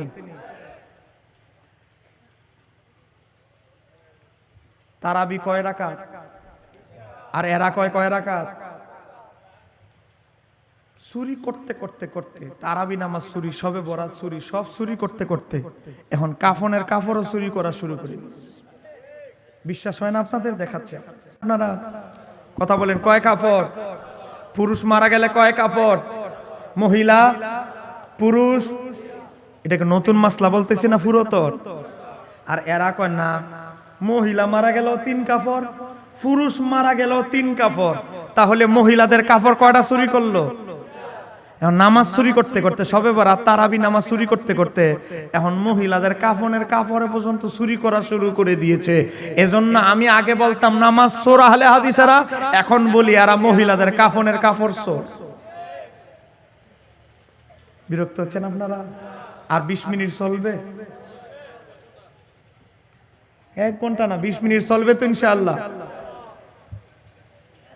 কোথায় যাব আজকে? দেখে আজকে মহিলাদের কাফন নিয়ে পর্যন্ত মানুষকে বিভ্রান্ত করা হচ্ছে। আপনারা বলেন, আমরা একজন ব্যক্তিকে বলি বেলায়েতের সম্রাট, বলেন একজন ব্যক্তিকে আমরা বলি বেলায়েতের, তার নাম হচ্ছে হযরতে, বলেন হযরতে মাওলা আলী। কথা বলেন, হযরতে। আমাদের জ্ঞান রাখতে হবে, আমাদের খোলাফায়ে রাশিদিনের প্রতি আমাদের আকীদা রাখতে হবে, এমনকি পাশাপাশি আমাদের আহলে বাইতের প্রতি আমাদের আকীদা সফট ক্লিয়ার থাকতে হবে। কথা বলেন না কেন? ঠিক কি না? আহলে বাইতের সদস্য মাওলা আলী মুশকিল কুশা শেরে খোদা, তিনি নবীকে জটিল বিষয় ছাড়া জীবনে কোনোদিন প্রশ্ন করতেন না। ইমাম তাবরানী হাদিস নকল করেছেন, ইবনে তাইমিয়ার কথা বলতেছি। হযরতে ইমাম তাবরানী হাদিস নকল করেন, একবার হযরত আলী রাদিয়াল্লাহু তাআলা আমার নবীর দরবারে গেলেন, যাওয়ার পরে আমার নবীরে বললেন, ইয়া রাসূলুল্লাহ, কুলতু ইয়া রাসূলুল্লাহ, আমি আমার নবীরে বললাম, ওগো আল্লাহর হাবিব, আমি আপনার কাছে একটা জটিল বিষয় নিয়ে এসেছি। কই কি বিষয়? হযরত আলী বলে, ইন্না জালাবিনা আমরুন লাইসা ফিহি বায়ানুন, এমন কোন মাসালা আসলো যার ব্যাপারে কোরআন স্পষ্ট কিছু বলে নাই, হাদিসও স্পষ্ট কিছু বলে নাই, এমন অনেক মাসালা আসছে। সামনে আসতেছে রমজান মাস, কথা বলেন কি মাস? অনেক সময় রমজান মাসে জরুরতান ইনজেকশন পোস্ট করতে হয়, কথা বলেন ঠিক কি না? ওই অসুস্থ হয়ে গেছেন হুট করে রোজা রাখা অবস্থায়। এখন আপনি যদি বলেন হুজুর রমজানের রোজা রাখা অবস্থায় সিরিজে ওষুধ পোস্ট করা যাবে কিনা, আধুনিক মাসালা। আপনি যদি প্রশ্ন করেন হুজুর এখন আমরা তো নবীর যুগে উট ঘোড়া দিয়ে হজ করতে হতো, এখন আমরা বিমানে করি, বিমানে করলে কোনো অসুবিধা আছে কিনা? কেউ ভাবে এমন অনেক মাসালা আছে না নাই? হুজুর মোবাইলে বিয়ে, নবীর যুগে তো মোবাইল ছিল না, এখন মোবাইলে বিয়ে হয়, এটা সত্যটুকু সঠিক। হুজুর ভিডিও কলে বিয়ে হয়, ভিডিও কলে তালাক দিলে তালাক হবে কিনা? এরকম অনেক জটিল মাসালা এখন নতুন সৃষ্টি হয়েছে, কথা বলেন আছে না? তো এই জটিল জটিল যখন বিষয়গুলো আসবে উম্মতের ভিতরে সৃষ্টি হবে, হযরত আলী বলে ইয়া রাসূলুল্লাহ ফামা তা'মুরুনা, এই বিষয়ে আপনার নির্দেশনা কি? ক্বালা, আমার নবী বললেন জটিল যেখানে আমার উম্মতের জন্য আমি নবী সহজ করে দিচ্ছি, জটিল জটিল যখন বিষয়গুলো আসবে আমার উম্মতের সাধারণ মানুষদের দায়িত্ব হবে, কর্তব্য হবে তুসাবিরুনাল ফুকাহা ওয়াল আবিদিন, ইবাদত পরায়ণ আবেদ ফুকায়ে কেরামদের পরামর্শ অনুযায়ী তারা জীবন পরিচালনা করবে। একটু জোরে বলা যাবে কি সুবহানাল্লাহ? আমি বলতেছি না নবী বলতেছে? নবী বলতেছে। হাদিস তাবরানী আল মুজামুল আওসাদ হাদিস নাম্বার 1618, ইমাম সুয়ুতি জামউল জাওয়ামে হাদিস নাম্বার 12683 তে ইমাম সুয়ুতি বলেন, কই কি বলেন? ইমাম হাইসামি মাজমাউ জাওয়াদের 834 নম্বর হাদিস উল্লেখ করে বলেন, কই কি বলেন? ওয়া রিজালুহু মুআসসিকুন, এই হাদিসের সমস্ত রাবী নির্ভরযোগ্য, এই হাদিসটা সহিহ সহিহ সহিহ। তাহলে কি বোঝা গেল?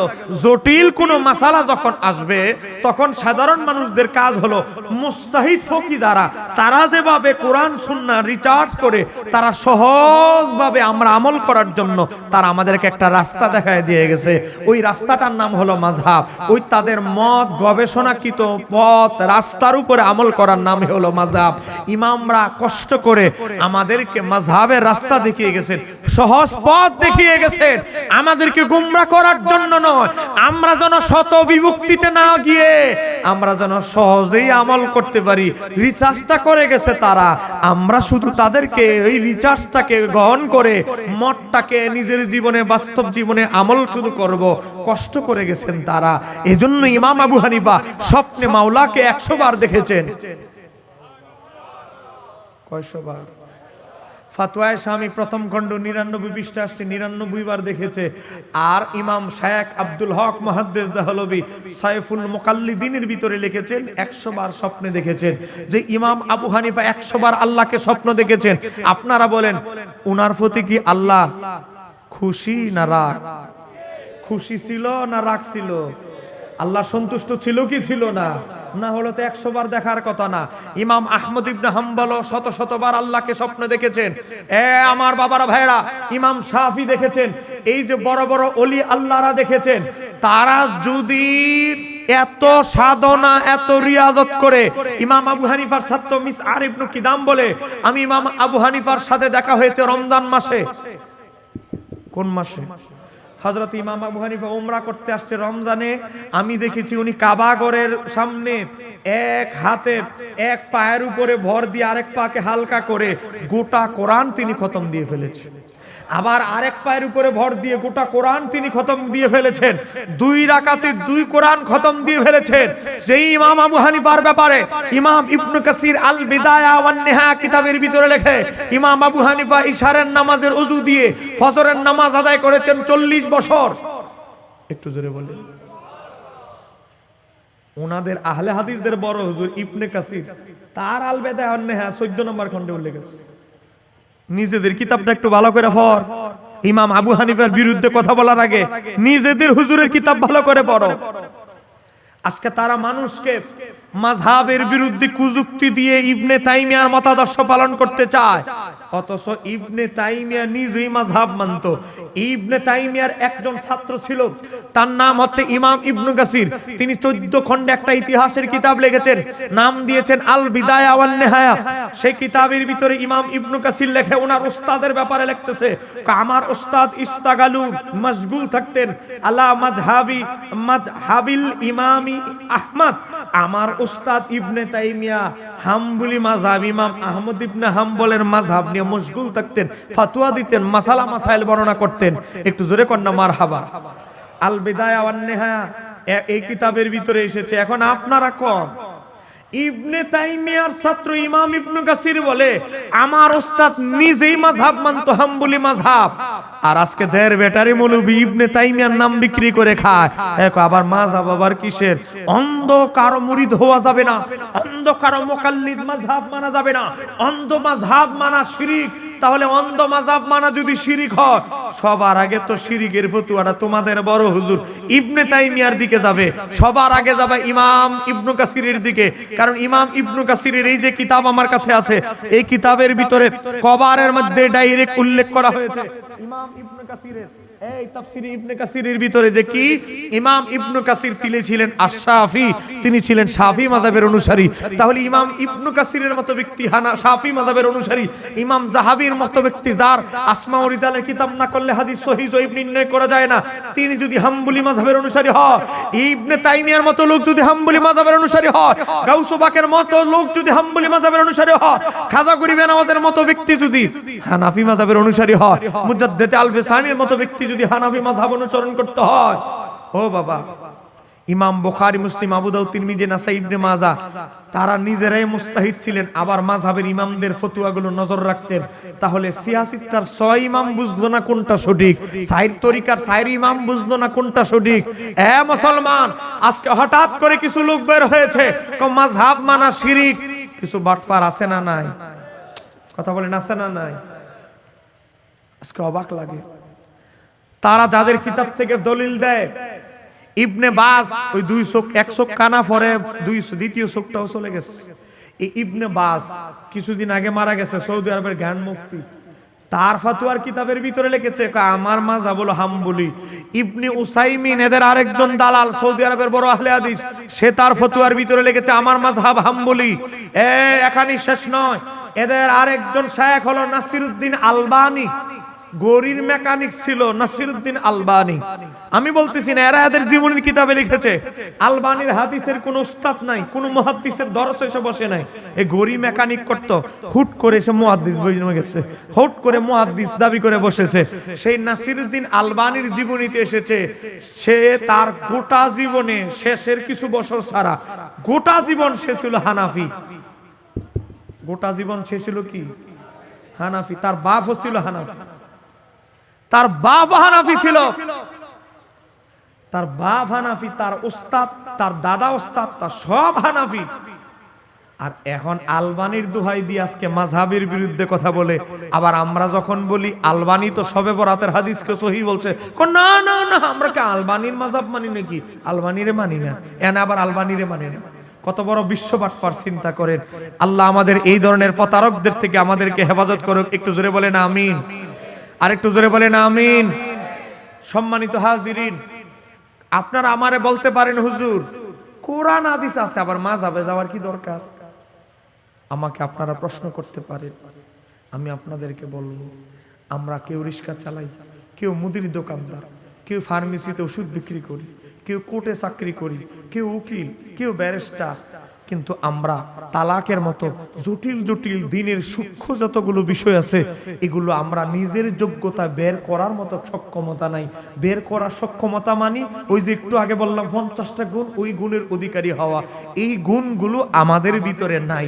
এই কারণে আমরা ইমাম আবু হানিফার মতো লোক তাকওয়াবান, তাদের উপরে আমরা আত্মবিশ্বাস রেখে তাদের গবেষণাটার উপরে আমরা আমল করি। কেন?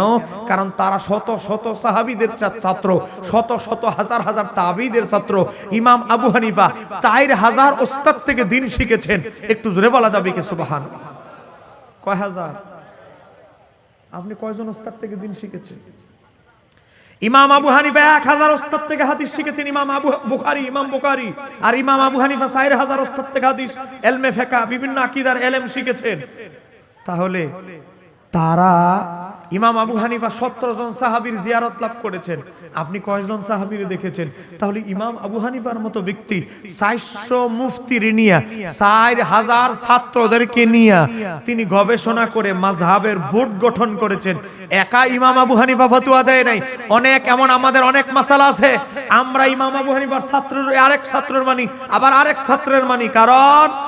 কারণ ইমাম আবু হানিফা বলে আমারে অন্ধভাবে অনুসরণ করার দরকার নাই, আমরা একটা ফাউন্ডেশন করেছি, আমি অনেক ছাত্র তৈরি করেছি, অনেক সময় হতে পারে আমার ছাত্র আমার চেয়ে সুন্দর একটা রায় দিতে পারে, তারটাও মানতে পারো। একটু জোরে কর না মারহাবা। অন্ধ অনুসরণ হানাফি মাযহাবে হয় না।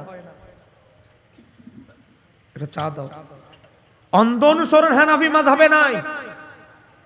এখন বলতে পারেন হুজুর মাযহাব মানার প্রয়োজনীয়তা কেন? 3টা কারণ। কয়টা কারণ? 3 কারণ বুঝাই আমার আলোচনা শেষ করব। আমরা যে মাযহাব মানতে আমরা যে বাধ্য, মাযহাব মানতে আমরা বাধ্য, কি কারণ? 3টা কারণ। কয়টা কারণ? 1 নাম্বার কারণ হলো আমরা মুস্তাহিদ না। মুস্তাহিদ মানি যে নিজের যোগ্যতা কোরআন হাদিস লক্ষ লক্ষ হাদিস অ্যানালাইসিস করে গোটা কোরআনের সমুদ্রে ঢুকে অ্যানালাইসিস করে কোনটা হালাল কোনটা হারাম কোনটা মাকরু কোনটা জায়েজ কোনটা না জায়েজ বিচক্ষণতার অনেক এলেমের অধিকারী হয়ে যারা বের করতে সক্ষম তারাই মুস্তাহিদ। আমরা সেই কোয়ালিটিতে পুষতে পারি। এজন্য আমরা ওই কোয়ালিটিতে পুষতে পেরেছেন তাদের দ্বারস্থ হই, তাদের মতের উপর আমল করি। তাদের মতের নাম মাযহাব, তাদের মতের নাম মাযহাব। তাদের ওই ফতুয়াটাকে ফুলের মালা যেভাবে নেতারে বরণ করে দেয়, সেই তাদের মত তাদের গবেষণাকৃত যে রায়, ওই রায়টাকে আমরা গলায় মাল্যদানের মতো পরে নেই। মানে আমরা মনে করি ইমাম আবু হানিফা ঠিকই গবেষণা করে রায় দিয়েছে, এতে আমি দ্বিমত করার মতো যোগ্যতা আমার নাই। ওটা ওনার মতটাকে গলায় মাল্যদানের মতো বরণ করে নেওয়ার নাম হলো তাকলিদ। আর তাকলিদ যারা অনুসরণ করে তাদেরকে বলা হয় মুকাল্লিদ। মুস্তাহিদের মতের উপর আমলের নাম হচ্ছে মাযহাব। একটু জোরে বলা যাবে কি মারহাবা? একটা কারণ বললাম, আর কয়টা কারণ আছে? 2টা। একটু জোরে বলি আল্লাহুম্মা।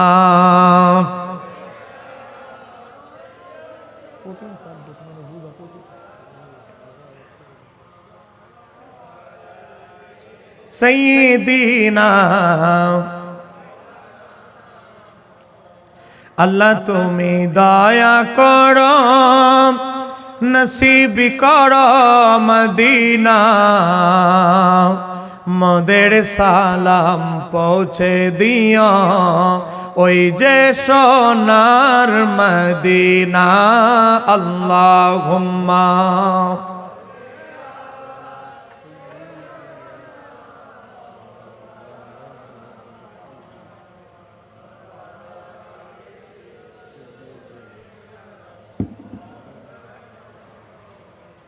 গভীর মনোযোগ। আমরা মাযহাব মানতে বাধ্য কারণ 3টা। আমার পুরা ওয়াজের এটাই হলো সামারি, সারাংশ, এজন্য বুঝতে হবে। আমি আবারও বলছি আপনাদেরকে, আমি আগেই কই বাবা সাবজেক্টটা অনেক কঠিন, আপনাদের হৃদয়ে ধারণ করাটা একটু কঠিন হবে, কিন্তু হৃদয়ে দিয়ে বোঝার চেষ্টা করেন, তাহলে কাজে লাগবে। মাযহাব মানতে আমরা বাধ্য কেন? কারণ আমরা নিজেরা মুস্তাহিদ না, নিজেরা গবেষক না, এজন্য আমরা আরেকজন গবেষকের দ্বারস্থ হতে হয়। 1 নাম্বার কারণ। 2 নাম্বার কারণ কেন মাযহাবের ইমামদেরকে আমরা মানি, কি হিসাবে মানি? বিশ্লেষক হিসেবে, দলিল হিসেবে নয়। মূলত ইসলামের দলিল হলো 2টা। কথা বলেন দলিল কয়টা? 2টা। তাহলে আরো 2টা কেমনে যোগ হইল? ব্যাখ্যা হিসেবে। কারণ কোরআনের অনেক এমন আয়াত আছে অস্পষ্ট, আপনার জন্য এটা বোঝা এত সহজ নয়। কোরআন হাদিসের এমন অনেক অস্পষ্ট বিষয় আছে, অস্পষ্ট। যেমন আবু সাঈদ খুদরি থেকে সহিহ মুসলিমের হাদিস, আমার নবী বলেছে ফানির জন্য ফানি, হাদিস শেষ। এমন কবে হুজুর হাদিস এটা কি কইলো নবী? ফানির জন্য ফানি, এতটুকুই হাদিস শেষ, পানির জন্য পানি। এটা আমার নবী 1-2 শব্দে এত বড় কথা বুঝিয়েছেন। মানে আপনি যদি আপনার স্ত্রীর কাছে যান, মিলিত হতে গিয়ে যদি আপনার পানি নির্গত হয়, বীর্য নির্গত হয়, তাহলেই আপনার শরীরে পানি ঢালতে হবে, গোসল করতে হবে। তো এই যে 1 শব্দে নবী অনেক বড় কথা বলে ফেললেন, এই অস্পষ্টটাকে স্পষ্ট করে দেওয়া হলো ব্যাখ্যাকারী হিসাবে দ্বীনের, কোরআন আর সুন্নাহের ব্যাখ্যাকারী হিসাবে আমরা ইমামদের মানি, তাদেরকে দলিল হিসাবে নয়, তাদেরকে আমরা কোরআন হাদিসের সঠিক ব্যাখ্যাকারী হিসাবে মানি। একটু জোরে কর না মারহাবা। যেমন আপনাদেরকে দু তিনটা উদাহরণ দেই।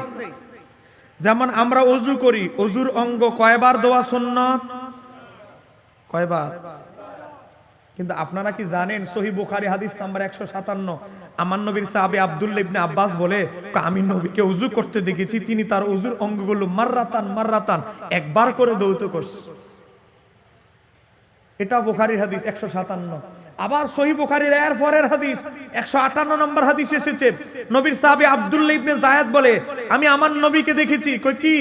মাররাতাইনি, নবী দুইবার করে ওযুর অঙ্গগুলো ধুইছে। কয় রকম পাইলাম? কয় রকম? এক সাহাবী কয় নবীরে দেখছি ওযুর অঙ্গগুলো একবার ধুইতে, আর এক সাহাবী কয় দুইবার ধুইতে, সহিহ বুখারী 158 নম্বর হাদিস। আর এক সাহাবী 159 নম্বর হাদিস, নবীর তৃতীয় খলিফা হযরত ওসমান বলে, আমি নবীর সাথে বহুকাল থেকেছি, আমি নবীর ওযু লক্ষ্য করেছি, আমার নবী ওযু করার সময় ওযুর অঙ্গগুলো তিনবার করে ধৌত করতেন। এখন আপনারা কোন মত পাওয়া গেল কয়টা? আমরা আমল করি কয়টার উপরে? তিনটার উপরে সহিহ হাদিস আছে। ইমাম আবু হানিফা বলে হাদিস তিনটাই সহিহ, কিন্তু তিনটা সুন্নাত না। কেন? কারণ অন্যান্য সাহাবীরা, যেমন আব্দুল্লাহ ইবনে আব্বাস নবীর ওফাতের সময় 13 বছরের বালক ছিল, যেমন আব্দুল্লাহ ইবনে যায়েদ যুবক অবস্থায় ইন্তেকাল করেছে, আমার নবীর সবচেয়ে কাছাকাছি ছিল হযরত ওসমান, আর তিনি ইসলামের তৃতীয় খলিফা। আমার নবী বলেছে, আলাইকুম বিসুন্নতি সুন্নতি খোলাফায়ে রাশিদিন, তোমরা আমার ইন্তেকালের পরে আমার সুন্নাত, আমার খোলাফায়ে রাশিদিনের সুন্নাতকে আঁকড়ে ধরো, আমরা ওসমানের হাদিসের উপর আমল করব। ইমাম আবু হানিফা বলে, কেন করব? এক নাম্বার, তিনি খলিফা, খলিফারও সুন্নাত হলো, আর খলিফা নবীরে দেখেছে, তাদের চেয়ে অন্য সাহাবীরা যদি একবার নবী ওযু করতে দেখে, হযরত ওসমান 10 বার দেখেছে, কারণ তিনি প্রাথমিক যুগের মুসলমান। নাম্বার 2, কেন ইমাম আবু হানিফা ওযুর অঙ্গ 3 বার দোয়ার হাদিসকে গ্রহণ করলেন, একবার 2 বার দোয়ার হাদিসকে বাদ দিলেন? ইমাম আবু হানিফা বলে, আমার 3 বার দোয়ার হাদিসের ভিতরে ওই একবার 2 বার হাদিসও আমল হয়ে যায়, কারণ 3-এর ভিতরে 1ও আছে 2ও আছে। একটু জোরে বলেন। 3-এর ভিতরে 1ও আছে 2ও আছে। আমরা যদি 3 বার দৌত করি, একবার হাদিসও আমল হয়ে যায়, 2 বার আমল হয়ে যায়, 3 বারেরটাও টিকে যায়। একটু জোরে কর না মারহাবা। এই যে হাদিসের মতভেদ, যেমন আমরা কি করি? পেশাব করি, পেশাব কি বসে সুন্নত না দাঁড়ায় সুন্নত?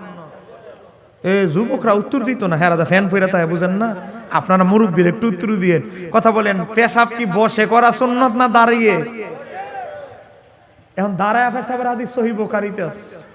হযরত হুযায়ফা ইবনে ইয়ামান থেকে বর্ণিত হাদিস, সহিহ বুখারী, সহিহ বুখারীর হাদিস, সহিহ বুখারী হাদিস নাম্বার, সহিহ বুখারী হাদিস নাম্বার হলো 5615।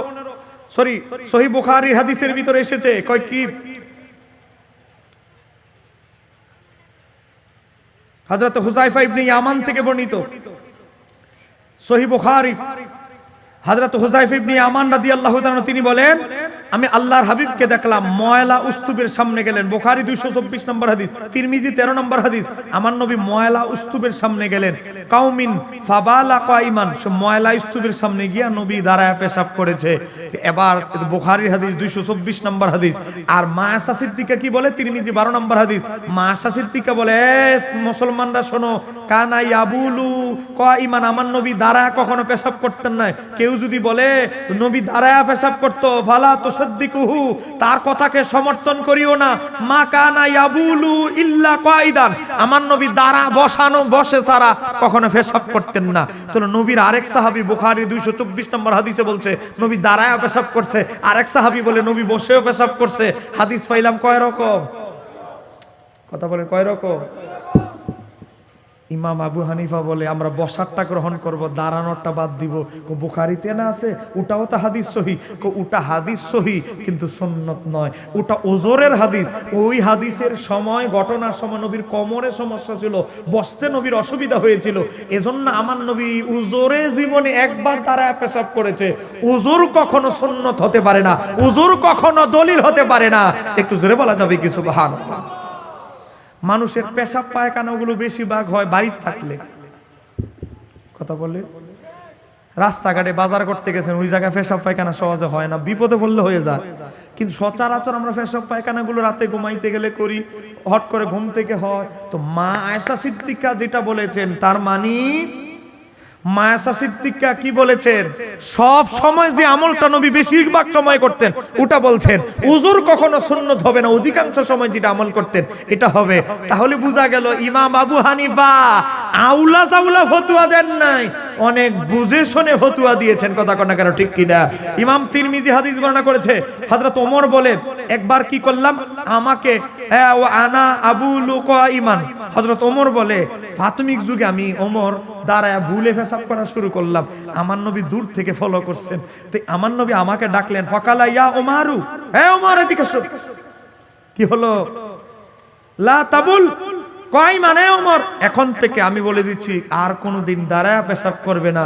হযরতে ওমর বলে এর পরের দিন থেকে আমি মৃত্যু পর্যন্ত ওমর আর দাঁড়ায় পেশাব করি নাই। একটু জোরে বলা যাবে কি সুবহানাল্লাহ? তিরমিজি হাদিস নাম্বার 12। তাহলে ইমাম আবু হানিফা এমনি এমনি ভাই ফতোয়াটা দেয় নাই। আমরা বিতির নামাজ পড়ি 3 রাকাত। কথা বলেন, বিতির নামাজ কয় রাকাত নাকি 1 রাকাত?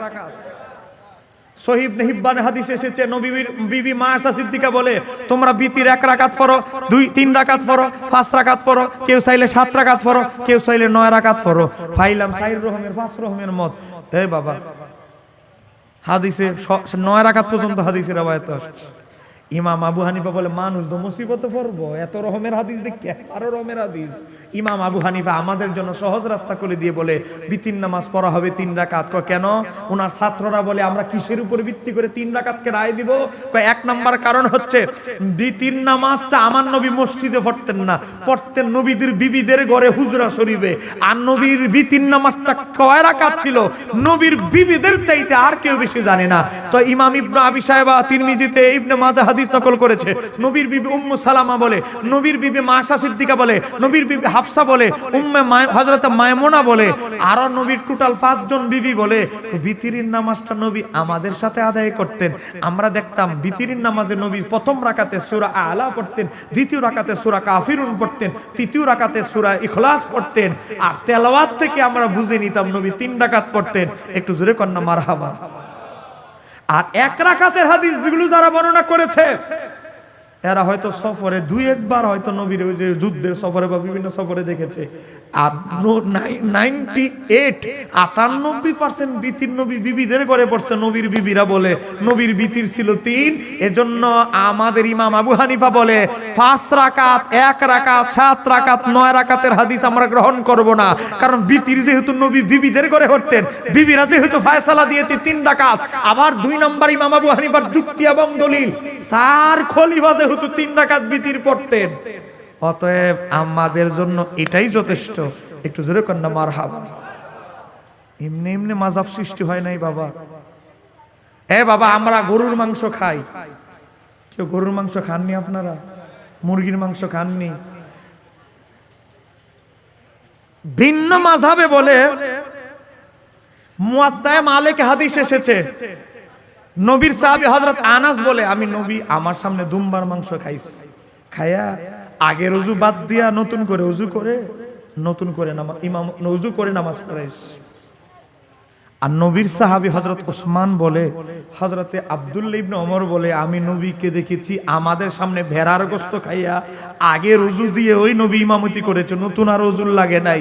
তাহলে এক সাহাবী বলতেছে আগুনে পাকানো দুম্বা, গরুর মাংস, উটের মাংস, বিভিন্ন কিছু খাওয়ার পরে আমার নবী আগের ওযু বাদ দিয়া নতুন করে ওযু করে নামাজ পড়েছে। আর এক সাহাবী বলে না, নবী দুম্বার মাংস, ভেড়ার মাংস খাওয়ার পরেও ওই আগে যে ওযু করেছে ওযু তো নষ্ট হয় নাই, আগের ওযু দিয়েই তিনি ইমামতি করেছে।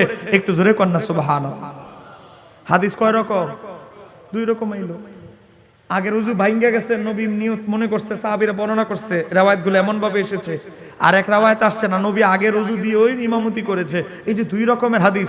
ইমাম আবু হানিফা বলে না, কেউ যদি আগুনে পাকানো খাবার খায়, আগুনে কাঁপানো খাবারের মধ্যে যদি গরুর মাংস, ওটের মাংস, দুম্বার মাংস, বিভিন্ন কিছু থাকে, তাহলে তার উজু ভাঙবে না। ইমাম আবু হানিফা এক নম্বর যুক্তি, কেন ভাঙবে না? খাবারকে আমরা অপবিত্র হিসেবে কেউ খাই না, কারণ অপবিত্রতার সাথে উজু ভাঙার কারণ জড়িত। কথা বলেন ঠিক কিনা? যেমন পেশাব অপবিত্র, কথা বলেন না কেন ঠিক কিনা? অপবিত্রতার সাথে উজু ভাঙার সম্পর্ক। তো খাবার তো পবিত্র জিনিস, পবিত্র জিনিস ফেটে গেছে, উজু ভাঙবে কেন? ইমাম আবু হানিফার এক নাম্বার যুক্তি। দুই নাম্বার যুক্তি হলো, ইমাম আবু হানিফা দেখেছে নবীর সবচেয়ে কাছের মানুষ ছিল খোলাফায়ে রাশিদিন। খোলাফায়ে রাশিদিন কি আমল করেছে? ইমাম মালিক মুয়াত্তা কিতাবে লিখেছে, সায়রি খলিফা আবু বকর, ওমর, ওসমান, আলী, সায়রি খলিফা দুম্বার ভেড়ার মাংস খাইলে আগের যদি উজু করা থাকতো, নতুন উজু করতেন না। তাহলে দিন নবীর সুন্নত সম্পর্কে আমি আবু হানিফার চেয়ে বেশি জানতো খোলাফায়ে রাশিদিন।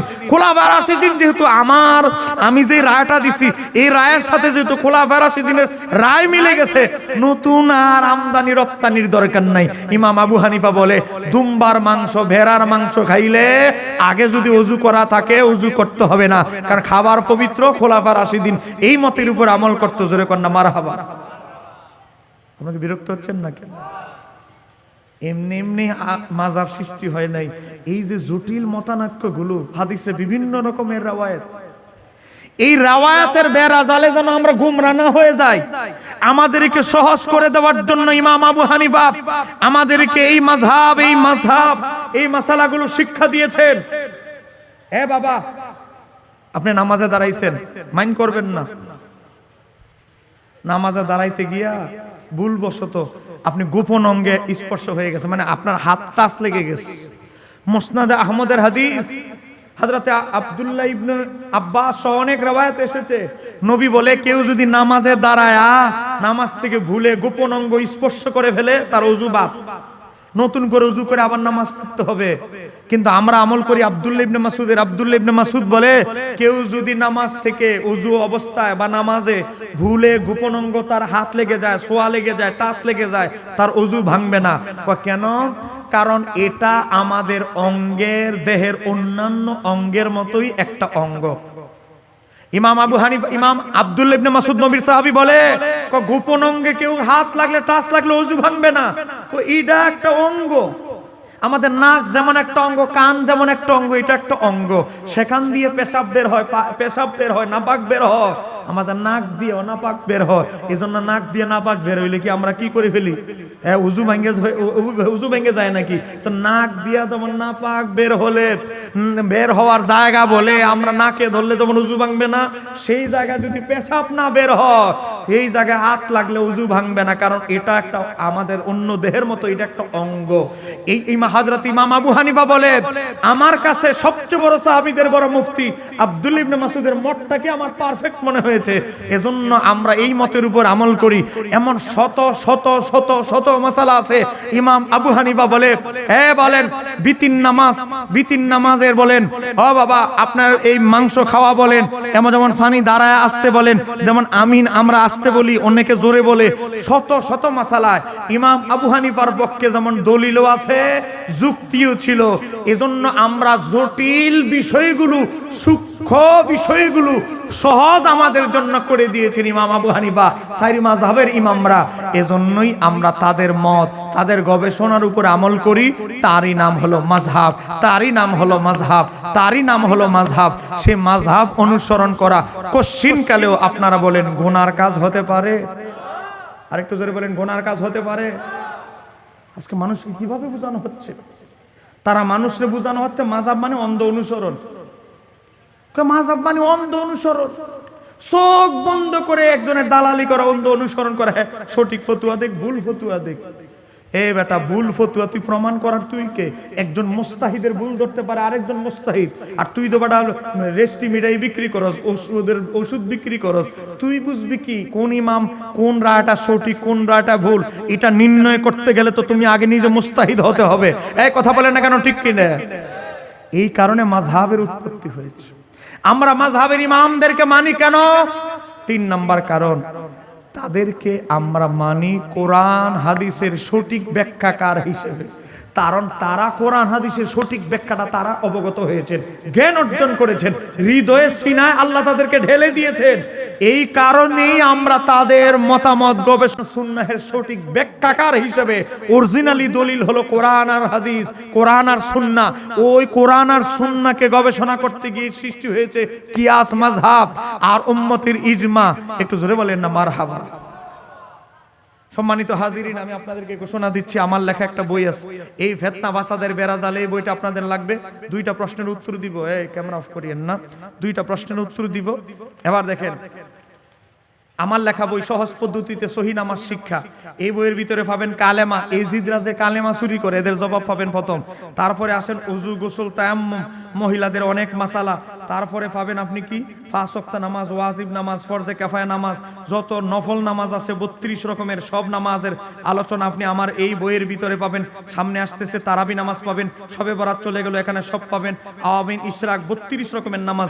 বিশেষ করে মহিলারা গর্ভবতী হলে চন্দ্রগ্রহণ সূর্যগ্রহণ লেগে যায়, তখন কি নামাজ পড়বেন এখানে উল্লেখ করা আছে। তার পাশাপাশি পেরেশানি থেকে মুক্তি পেতে 266 পৃষ্ঠা একটা দুরূদ পড়বেন। যারা ধন সম্পদ, যারা ঋণগ্রস্ত, ঋণ শেষ হয় না, 268 পৃষ্ঠা একটা দুরূদ আছে, পড়বেন। এই দুরূদটা পড়বেন। আর একটা নামাজ আছে 215 পৃষ্ঠায়। এমন বিপদে পড়ে গেছেন, কেউ আপনারা সাহায্য করছে না, ওই নামাজটা পড়বেন। 4 রাকাত 3 বার দুরূদ শরীফ পড়ে 3 বার একটা দোয়া আছে, এটা পড়বেন। 215 পৃষ্ঠায় আছে, ইয়া ওয়াদুদু ইয়া জাল আরশাল মাজিদ ইয়া ফাআলুল লিমা ইউরিদ আসআলুকা বিইজ্জাতিকা আল্লাতী লা তুরামু। শব্দগুলো একটু কঠিন, এই নামাজটা পড়ে মাসেহ করবেন। আমার নবী বলে আপনার বিপদ দূর করার জন্য আল্লাহ 60 জন ফেরেশতা পাঠাবে। একটু জোরে কর না মারহাবা। আপনার বিপদ দূর করার জন্য কয়জন ফেরেশতা পাঠাবে? আর আমরা বিপদ দূর হওয়ার জন্য জাদুকরের কাছে যাই, বাবা ব্যবসায় অবস্থা খারাপ, বৌদ্ধ ধর্মের, হিন্দু ধর্মের জাদুকরের কাছে যাই, বা ঠিক আছে বাবা 20,000 20 টাকা জমা দিয়ে যাও, সব হয়ে যাবে। বলেন রিজিকের মালিক কে? বিপদ দূর করার মালিক কে? আল্লাহর ওলিদের দরবারে গেলে একটা কথা হয়ে গেছে, জাদুকরের কাছে। জাদুকরের ভিজিটিং কার্ড পাইছে গিয়া, বুঝেন না, চন্দনাইশ মোড়ে, থানার মোড়ের মধ্যে পাইছে কি লেখা, বাবা কামরুক কামাকা থেকে আগত। টাইটেল ডাক্তারের যেমন সার্টিফিকেট, তাই না টাইটেল MBBS FCPS অমুক অমুক বিশেষজ্ঞ। এই জাদুকরের টাইটেল হলো বাবা কামরুক কামাকা থেকে আগত, 18 বছর জঙ্গলে সাধনাকারী বাবা, এখন রাঙ্গামাটি থেকে চন্দনাইশের জমিনে। কথা বলেন, এমন জাদুকরের কার্ডের মধ্যে লেখা থাকি কি থাকে না? এই জাদুকররা আজকে আমাদের সমাজের 12টা বাজায় ফেলছে।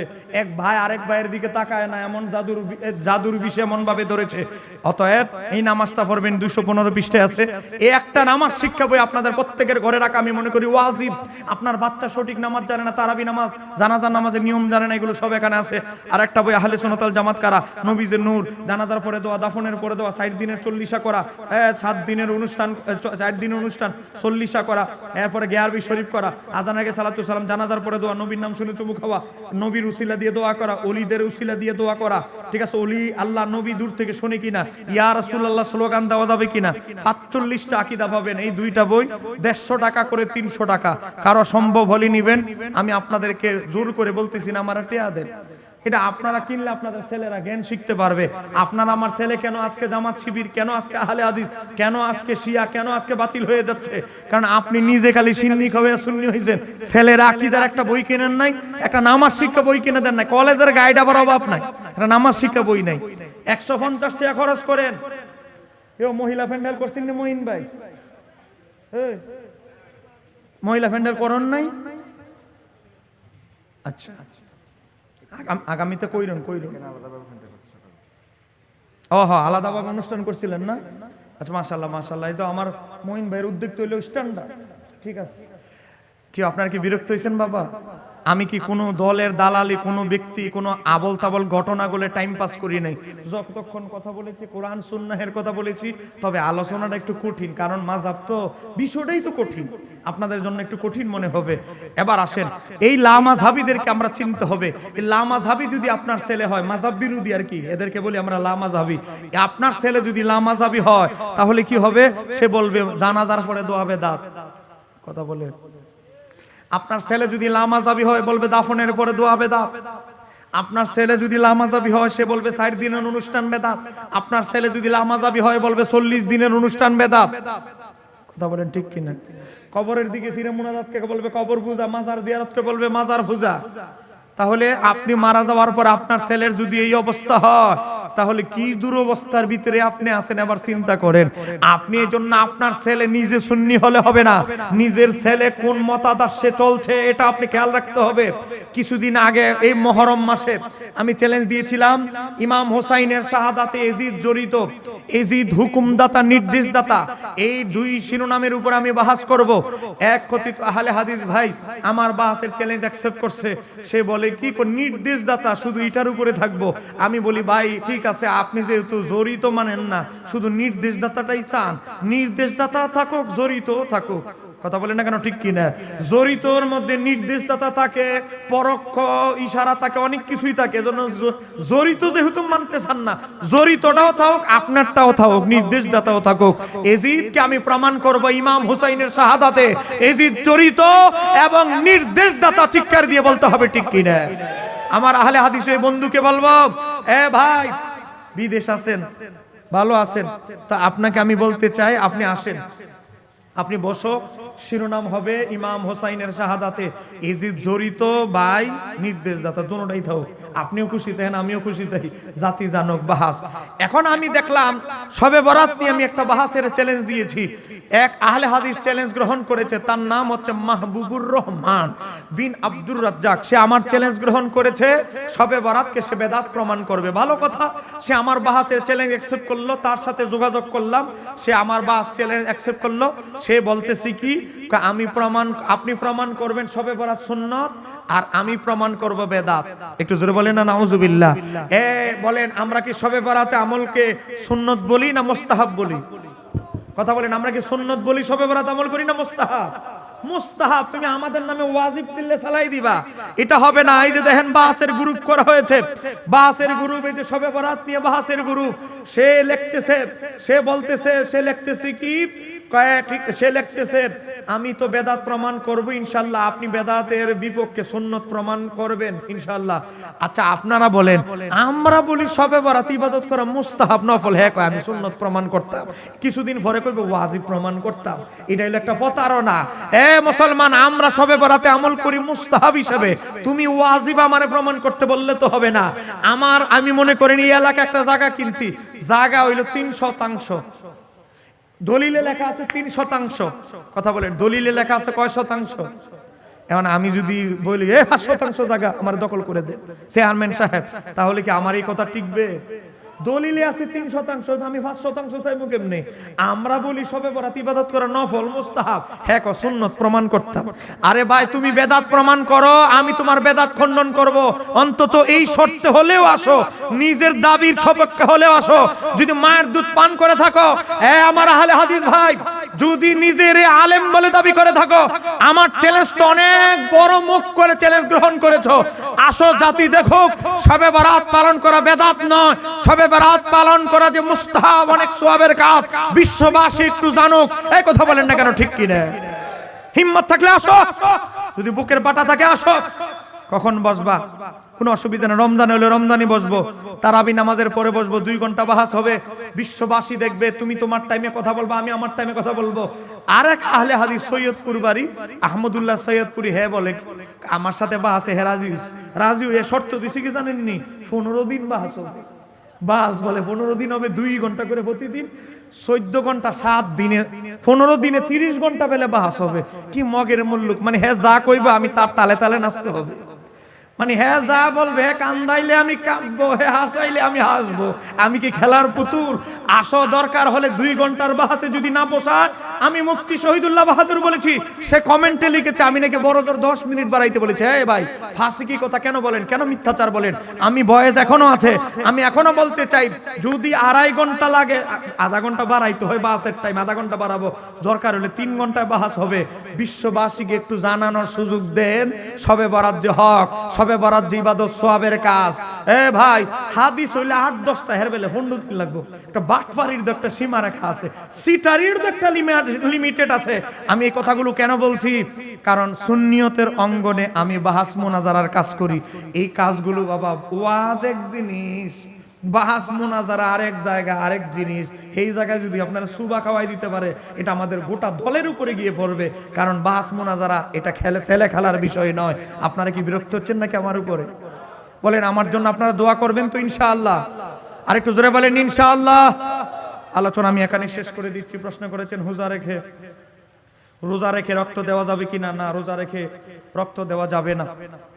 এটার উপর আমাদের আধুনিক আলেমরা এটার উপরে নিষেধাজ্ঞা জারি করেছেন। একান্ত কারো জীবন বাঁচানোর জন্য যদি রোজা দিতে হয়, রক্ত দিতে হয়, আপনি দিবেন, এটা আবার কাজা করতে হবে। যদি কারো জীবন বাঁচানোর প্রয়োজন হয়, এমন সিচুয়েশনে পড়ে যায়, আর না হলে কি করবেন আপনি? রক্ত দেওয়ার দর ইফতারির পরেও রক্ত দেওয়া যায়, ইফতারির পরে আপনি রক্ত দিবেন, অসুবিধা কি আছে? সাহারির আগে আপনি দিবেন, এগুলো খেয়াল রাখবেন। ডায়াবেটিসের যে এটা আল্লামা গোলাম রসুল সাইদি সহিহ মুসলিমের ব্যাখ্যা গ্রন্থে অনেক লম্বা আলোচনা লিখেছেন। ডায়াবেটিসে রোগীদের তো এখন অনেক অসুবিধা, এরা তো ওষুধ পুষ্ট করতে হয়। এটা এই ওষুধটা শরীরে প্রভাব বিস্তার করে।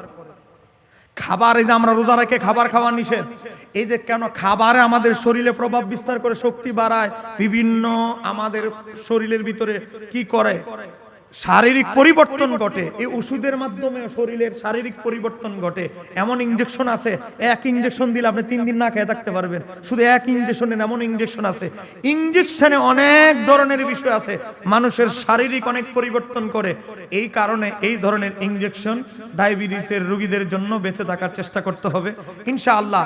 ধৈর্য ধারণ করলে অনেক সময় দেখা যায় অনেক ডায়াবেটিসের রোগী আল্লাহ রোজা ভালো করে নিয়তে রাখছে, আল্লাহ অসুবিধা করে নাই। কেউ আসেনি? নিয়তটা হলো আসল। নামাজে হুজুর আল্লাহু আকবার বলে, কিন্তু রুকুতে ওঠার সময় সামি আল্লাহু লিমান হামিদা বলে কেন? মনে রাখবেন, নামাজের ব্যাপারে আপনি সবার আগে ধ্যান রাখতে হবে একটা, সেটা কি? রুকু কেন বাঁকা হয়ে করে? হ্যাঁ, সেজদা কেন এভাবে দেয়? হ্যাঁ, নামাজে দাঁড়ানোটা কেন এভাবে দাঁড়ায়? এভাবে প্রশ্ন করা যাবে না। এক বাক্যে আপনি এটা মনে রাখতে হবে। সহিহ বুখারীর হাদিস, নবী বলেছেন সল্লু কামা রাআইতুমুনি উসাল্লি, আমি নবী যেভাবে নামাজ আদায় করি চুপচাপ সেভাবে নামাজ আদায় করো, কোনো কথা নাই, কোনো প্রশ্ন নাই। একটু জোরে বলেন না সুবহানাল্লাহ। মনে রাখবেন, এই যে রুকুর যে পদ্ধতি, রুকুটা খালি আমার নবী প্রথম করে নাই। নবী কিন্তু এই 5 ওয়াক্ত নামাজের আগে নবী নামাজ পড়তেন, তাহাজ্জুদ সহ বিভিন্ন নামাজ, তখনও রুকু ছিল। আদম নবীও রুকু করেছে। হ্যাঁ বাবা, একেবারে আদম থেকে ঈসা নবী সব নবী রুকু করেছে। রুকুর পদ্ধতি এমন, রুকু মানি ঝুঁকা, আর রুকু থেকে সামি আল্লাহু লিমান হামিদা বলা, এটা আমার নবী নয়, শুধু সমস্ত আম্বিয়া কেরামদের সুন্নাত। এই কারণে আমরা এটা করি। এটার রহস্য আলাদাভাবে কোনো বিবৃত হয়েছে বলে আমি অবগত নই। তবে গাউস পাক রাদিয়াল্লাহু তাআলা বুনিয়াতুত তালিবিনের ভিতরে লিখেছেন, ওই সময়ে নামাজীদের মনোযোগ যেন মাওলার দিকে থাকে, যে আমার সমস্ত তসবিহ সবকিছু মাওলা শুনতেছে। মানুষের মনোযোগ পরিবর্তনের জন্য এই সামি আল্লাহু লিমান হামিদা বলার জন্য আদেশ করা হয়েছে। আরেকটা প্রশ্ন করা হয়েছে, হুজুর মুনাফিক কাকে বলে? সংক্ষিপ্তভাবে বলবেন। মুনাফিক বলে, বাবা, মুনাফিক 2 প্রকার। কথা বলেন, মুনাফিক কয় প্রকার? সংজ্ঞাও 2 রকমের, প্রকারও 2টা, সংজ্ঞাও 2টা। মুনাফিক 2 প্রকার। একটা হচ্ছে মুনাফিক লিল ইতিকাদ, আকীদাগত মুনাফিক। আকীদাগত কারা? বাবা, সঠিক আকীদার বাইরে যারা। আপনার সামনে আসলে সুন্নি, কেউ এমন অনেক আছে না নাই? এতদিন আমলিক সরকারের আগে পরিচয় দিছে সুন্নি, পুরুষ মাহফিলে গেছে, জুলুসও করছে, এখন দেখা যায় পাওয়া যায় সে আরেক দলের সক্রিয় কর্মী। এমন অনেক মুনাফিক আছে না? বলেন, গত সপ্তাহে আমরা অনেক দেখেছি। কথা কন্যা কারো ঠিক কিনা? বাবা, মুনাফিক মানি আকীদাগতভাবে যার কলবে নিফাকি, মুখে এক আকীদা, কলবে আরেক আকীদা, মানুষকে ফিডা মুড়া খাওয়ার জন্য আকীদা গোপন করে রাখে, কিন্তু আকীদা তার ভিন্ন। আকীদা সে এজিদরে লালন করে, আর মুখে মুখে বলে হুসাইনি। এমন মুনাফিক বাটপার আছে না নাই? প্রকৃত মুনাফিক হলো যারা এতেকাদি, যারা আকীদাগতভাবে বদ আকীদাপন্থী, যারা বাতিল আকীদাপন্থী, তারাই হলো অরিজিনালি ভাবে মুনাফিক। 2 নাম্বার আমলগতভাবে মুনাফিক। আমলগতভাবে মানে কর্মে চলনে মুনাফিকি। কেমন? কয় যেমন আপনি মাইক একটা পাইছেন, ভাইয়া আপনি বললেন, ভাই ইনশাআল্লাহ আমি আপনাদের এই মাদ্রাসা মসজিদের জন্য আমি 5 লাখ টাকা দিয়ে যাবো। বুঝেন না? কলবে কিন্তু উদ্দেশ্য দেওয়ার মতো নিয়ত নাই। কি এমন নেতা আছে না নাই? নেতার বাইক গেছে আমাদের হুজুর সহ, আপনার নাম বলছেন 5 লাখ টাকা দিবে, কারিটা দেন ফাঁস করলে নিও, মনে মনে তো কথা তো অর্ধেক মনে মনে, তোমরা তো বুঝতে হবে আমি ফাঁস করলে দিমো কইছি, আমি তো ফাঁস করি নাই দিমো করতে। কথা বলেন, এমন কিছু বেতি নেতা আছে না নাই? মুখে দেখা যায় কর্মে একটা, অন্তরে আরেকটা। কথা বলেন, মুখে দেখায় বিয়ার বাড়িতে গেছে ফাত্রী দেখতো, গিয়া দেহে ফাত্রীর বাপের অনেক টিয়া, বিয়াই বিয়াই আসরের টাইম চলে যাচ্ছে, নামাজ তো পড়ে আসি, বিয়ার কথাবার্তা মোটামুটি ফাঁকা ভক্ত হয়ে গেছে, মাগরিবের আজান দিয়েছে, আগে নামাজ তারপরে দুনিয়া, নামাজে চলে গেছে। ফাত্র কয় দেখছো নি কারবার, আমার বাপে জুমান নামাজ ছাড়া কোনো নামাজ পড়ে না, ফাত্রীর বাপের টিয়া দিকে কি ভাগল হয়ে গেছে গা, কি বাপটা আমার বাপে ধরছে। কেউ এমন কিছু মুনাফিকি নিফাকি আছে না নাই? কথা বলেন, এটা হলো কর্মগত নিফাকি। কর্মগত নিফাকিদেরকে কিভাবে চিনবে? আমার নবী বলেন, সহিহ বুখারীর এক রাওয়ায়াত আসছে 3টা, অন্য রাওয়ায়াত আসছে 4টা। তিন রাওয়ায়াতেরটা কি এসেছে? যারা কথা বলবে, মিথ্যা বলবে, আমানতের মাল খেয়ানত করবে, ওয়াদা করলে ওয়াদা খেয়ানত করবে। 4 নাম্বারটা অন্য রাওয়ায়াতে আব্দুল্লাহ ইবনে আমর থেকে এসেছে, ঝগড়া লাগলে বেফাহেশ গালাগালি করবে। এগুলো হলো মুনাফিকদের কর্মগতভাবে চিনার আলামত। অতএব 2 ধরনের মুনাফিক। সবচেয়ে বড় মুনাফিক যারা নিফাকি, অন্তরের গোপনীয়তার মুনাফিক, আকীদাগত যারা মুনাফিক, তারা থাকবে জাহান্নামের সবচেয়ে নিম্নমানে। যারা মিথ্যা কথা বলে, এ বাবা অন্যান্য আমলগত যারা নিফাকি, এরা খালেসভাবে তওবা করলে মাফ হবে, কিন্তু অন্তরের মুনাফিকি নিফাকি, এ বাবা নতুন করে কালেমা পড়ে নবায়ন ভালোভাবে পরিশুদ্ধ না হলে মাফ হবে না। জাহান্নামীরা ফায়খানা করবে আর এগুলো শেখাইবে জাহান্নামের তলে এসে থেকে। আল্লাহ সুবহানাহু ওয়া তাআলা আজকের আলোচনা কবুল করুন, জোরে বলেন আমিন। এখন সংক্ষেপে কিয়াম হবে, এরপর আমরা মোনাজাত দিয়ে দিব।